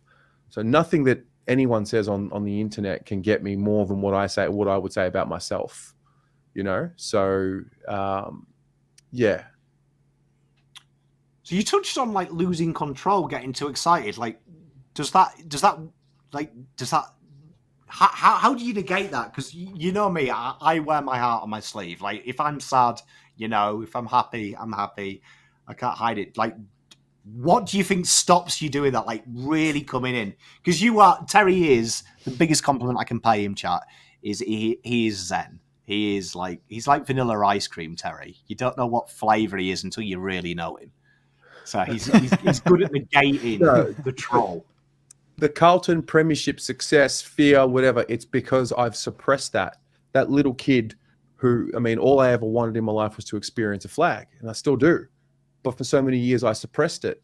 And so I'm now, for the first time, allowing, and I'm slowly letting those layers go and allowing that dream to happen again. Like, I can confidently say now, we can win the flag. We can do it. So I think I'm just getting used to that.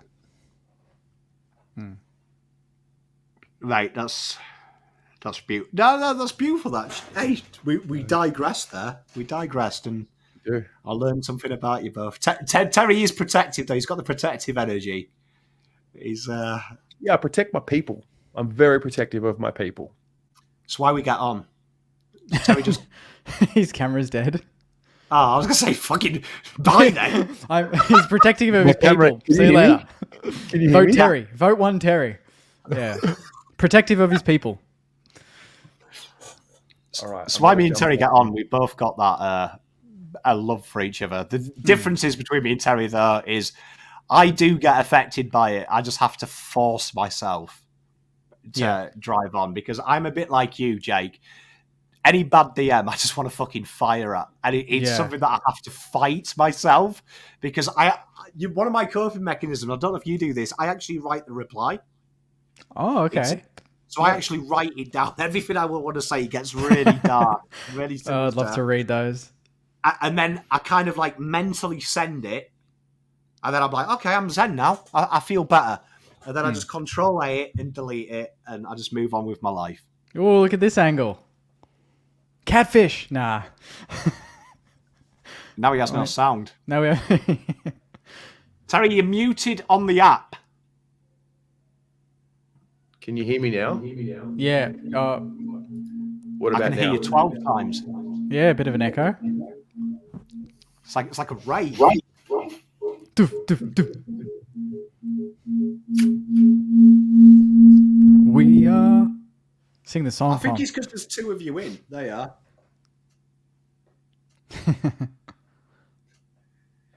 The long and winding road. Welcome to live TV, folks, and this is why we do what we do. He's back. All right, we're good. It's a new angle, but it's going to work. Excellent. All right, fuck, that was good. Should we talk about the footy coming up? Yeah.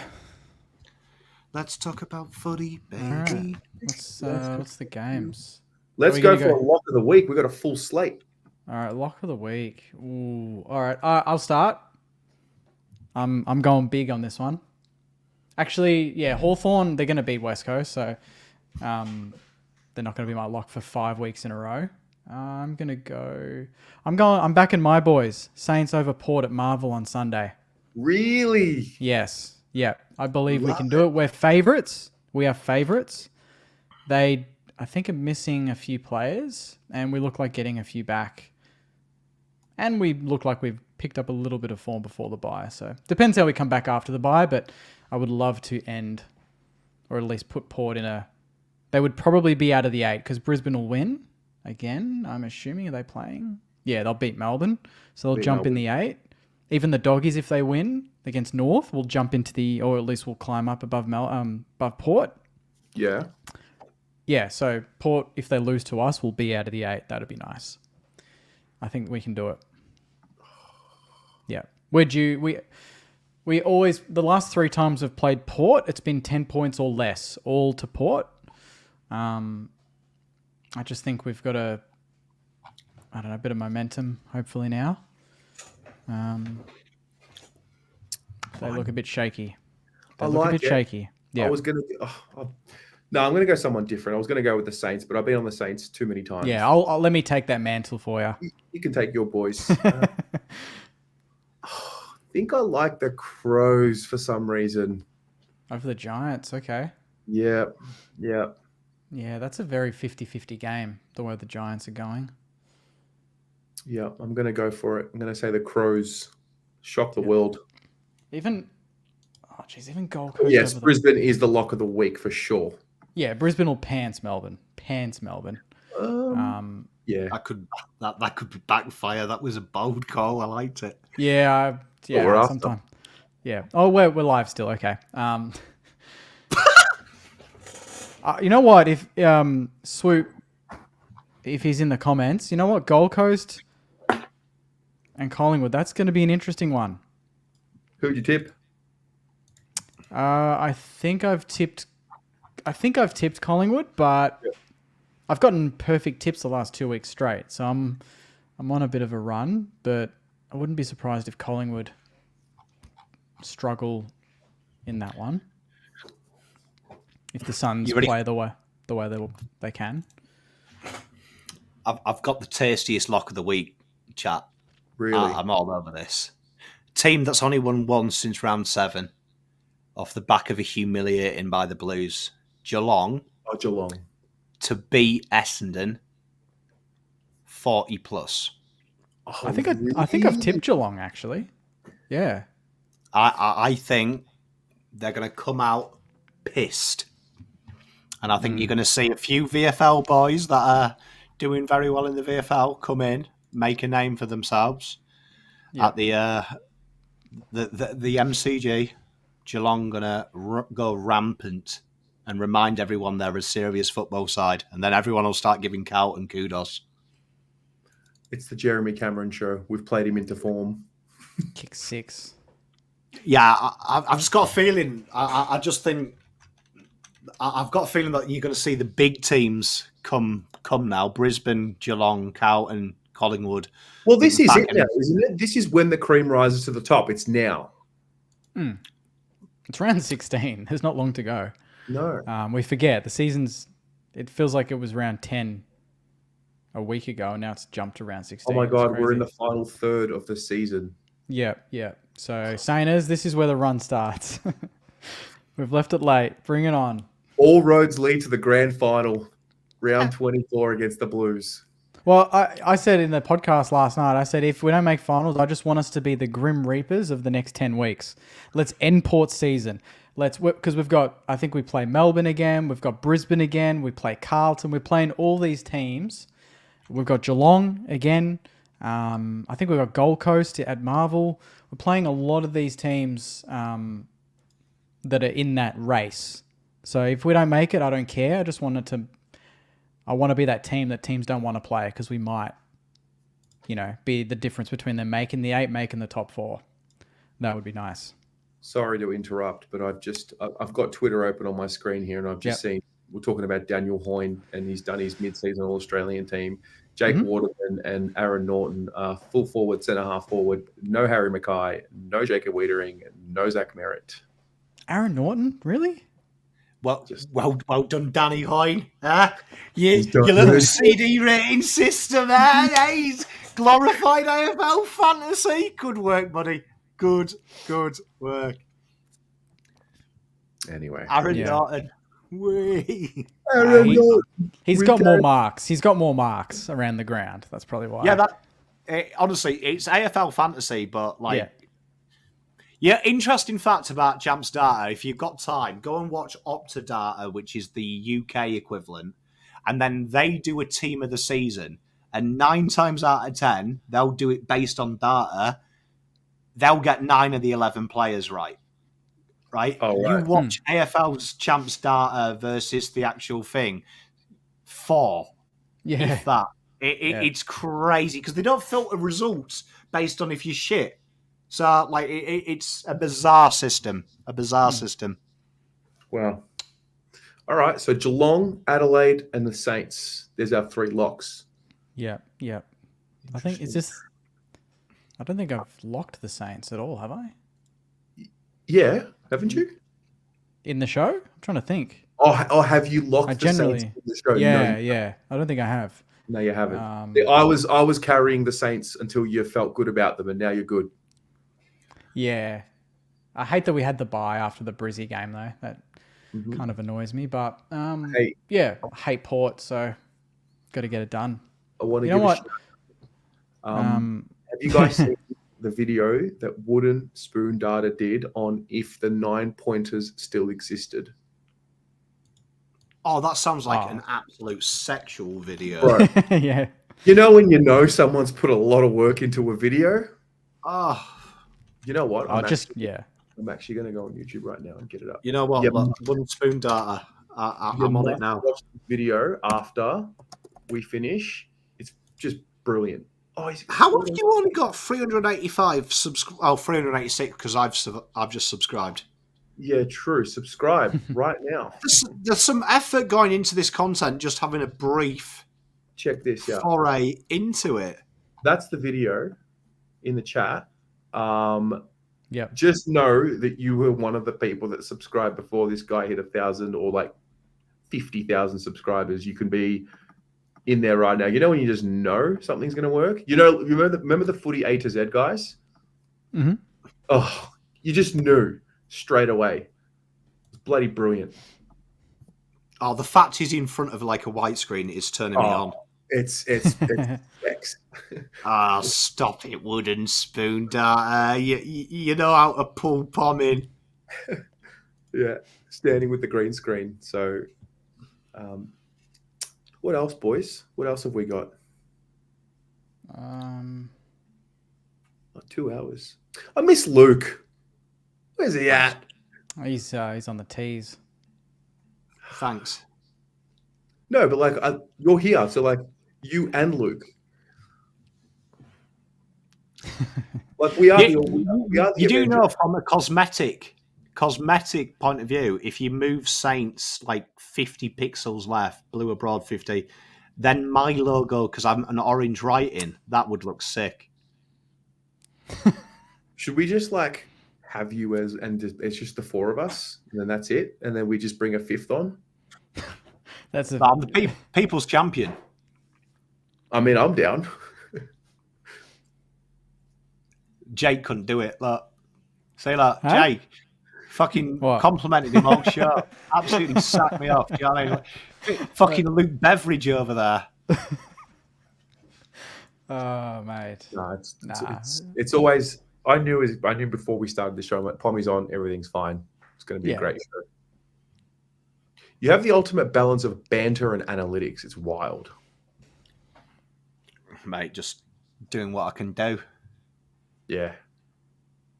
Just doing what I can do. Do you know what I mean? With a limited task. I mean, Jake loves to hate me. Like, I don't hate. What are you talking about? What are you talking about, mate? Tell me what you really think, huh? You know, I got contacted by Twitter the other day, right? You know, when they did them like top 5 things you hated. You know, clubs you love to hate. And they said to me, weirdly, Pom, St Kilda, 0.01% of their fan base put you above football clubs. And I was like, oh, that'll be Jake. He will have just voted me. He had to choose Carlton after that because I wasn't an option. See, look, chat want me. Hey? You know what I mean? Chat froth ya. Yeah, Quality taste. I always say that about chat. Good taste. Live chat favorite. Yeah. This is. I mean, we can talk about AFL media again. None of these shows integrate a live chat. Isn't that bizarre? It's because they are terrified of it. To be fair, live is something else. Live is not easy. No. We make it look easy because we do it so often. It is not easy. You know what we should do? Next Tuesday, we should meet somewhere. Do it live in person. We should. That'd be sick. Yeah. We should be sitting on couches doing this. Yeah. See? There's a bit of a smile from fucking Jake. Well, I've been smiling all night, mate. I'm just teasing you. Get stuffed, mate. No, yeah, we should do it in person. That'd be good. Jake, you got a studio? Come on, Jake, you can do it. It'll be all right. By the end of the season, we should do this. We'll do a live show with an audience. How about that? We'll get the listeners to come down. Yes. I was saying maybe a special finals finale or something like that. That'd be cool. Final series. Come on, look, next week, you, me, Swoop, Tez, beer, pizza, debating it out. Surely there's someone in the live chat here can give us a debate. Surely. Someone's got a living room and a couple of spare rooms we can kit for the night. Go on, people. Look, this is team effort. Yeah, who's rich in the chat? Someone knows someone in the chat, for sure. This guy's definitely rich in chat. Look, he's got a hyphenated name, which is the definition of family wealth. And I love the capitals of what team's on current form. Yeah, like it's a YouTube title. Yeah, like great commas, great use of grammar, correct phonetics where needed, and the hyphenated name. This kid here, he didn't just have a bike; he had a pony, so he is flush. That's a great question. Yeah, Logan. But it's a good question, Logan. Sorry for Logan Fraser Grant. That's it, the big LFG. Yeah. That is legit how he introduces himself to the new people. I am Logan Fraser Grant, and I'd like to ask what teams on current form. What is going on? I don't know. It's 2 hours in, mate. This is what you ask for. 2 hours in. What do you want? Hey, what do you want? It's a science. My favourite bit ever is you saying it's the LFG. What a fucking... If that's not your nickname, that is now your nickname. Absolutely. Yeah. Logan, to answer your question, what team on current form wouldn't you want to play against? I wouldn't want to play against Carlton at the MCG. What were the options? What were the teams? You were taking the piss out of him. Brisbane, Carlton, Collingwood. The top two for me, you know what? I'll be controversial. I'll say Brisbane Carlton would be the picks out of those four. I'm not going to put Sydney in there. I love it when you call me Big Papa, Jake. Huh? If it's a regular season game, LFG, I don't want to play Sydney or Brisbane. I think they are season specialists. In the finals, I don't want to play Carlton and Collingwood. I think they are bona fide final sides. Yeah. I think the other two are just making up the numbers. Sydney out in straight sets. Brisbane will be gone in the elimination final. I reckon Brisbane will make the top four from here. Could. Straight sets. They are now 6 points out, and their percentage is the third highest or second highest in the comp. I've always said percentage is more important at this point. They are 122. They're well clear of Carlton and only second to Sydney, and they're a win and a half out of the top four. They will make it. They will make the top four from here. Collingwood will drop out, or Essendon, or both, and Brisbane will be one to sneak in. It might well be Sydney, Carlton, Collingwood, Brisbane. That's how I see it. Essendon aren't staying in there. We know that. Do we? I actually think they'll make the 8 for sure. They'll make the 8, but I'm saying they'll drop out of the top 4. Oh, the top 4, yeah. Yeah, I think Essendon out, Brisbane in, and an order shuffle for 3 and 4. I think in the next couple of weeks, we need to do a ladder predictor. Yeah. Sorry, the squiggle ladder predictor. Squiggle, yeah, for sure. Yeah. If not next week, maybe the week after. Yeah. Well, this week there's a lot of games that will, like Brisbane, Melbourne, that affects the top 8. Sydney, Fremantle, obviously. Adelaide, GWS, Geelong, Essendon, even Saints, Port. There's a lot of games there. They're going to chop and change the top 8 even for next week. We should do it with like a forfeit for the worst one. And then we can stream the forfeit. So, like, McDonald's 24 hours, one of them ones where you've got to stay in McDonald's for 24 hours and you get time knocked off for eating a burger and stuff like that. Oh, Tom Morris nearly just got me good. Where was that? Jacob Williams. Hang on a minute. Tommy Morris. But I'm telling you, Collingwood and Carlton are the only sides to take serious in the finals. The rest are just making up the numbers. Yep. Well, Sydney in a prelim at the SCG, I mean, Yeah, but unfortunately, you've got to come to a proper city, Melbourne. That's true. And Sydney are like Guinness outside of Ireland. Flat, uninspiring, and ultimately disappointing. Love it. I think that's us, boys. Hey, Pom, thanks for saving the show. It was great. Hey, it's not saving the show. It's easy when I'm with the esteemed A team like this. All I've got to do is come in here and be comedic relief, and I do that well. Awesome. Jake, good luck this week, mate. May the Saints get up. They need a win. They just get themselves into the bracket, Come on, we all can't stand Port, right? We all want we all want Port to struggle. Get behind us. I'll be getting behind this. I love Port, but I want the Saints to win just because I think it'll elevate the show. I want to get to round 24 and all of our teams are just like in the thick of it. Terry's all about content, baby. No, because the tension will be palpable when the Saints play Carlton. I can smell it. And I've been smelling it from round 1. Even when their little slump came, I'm like, they're going to figure it out. And by the end of the year, they're going to come good. I just didn't know if Carlton would be as good as what we have been. So I'm not as concerned. Yeah. Terry, before we go, it's happening. Yeah. Bold call putting Carlton as on form. I think we need to revisit some of our teak tactics if we are to be any chance against Richmond. I can't do it anymore. I'm resigning from YouTube. Fuck it. The AFL media's right. Keep it to the minority. Hey guys, Logan's one of us.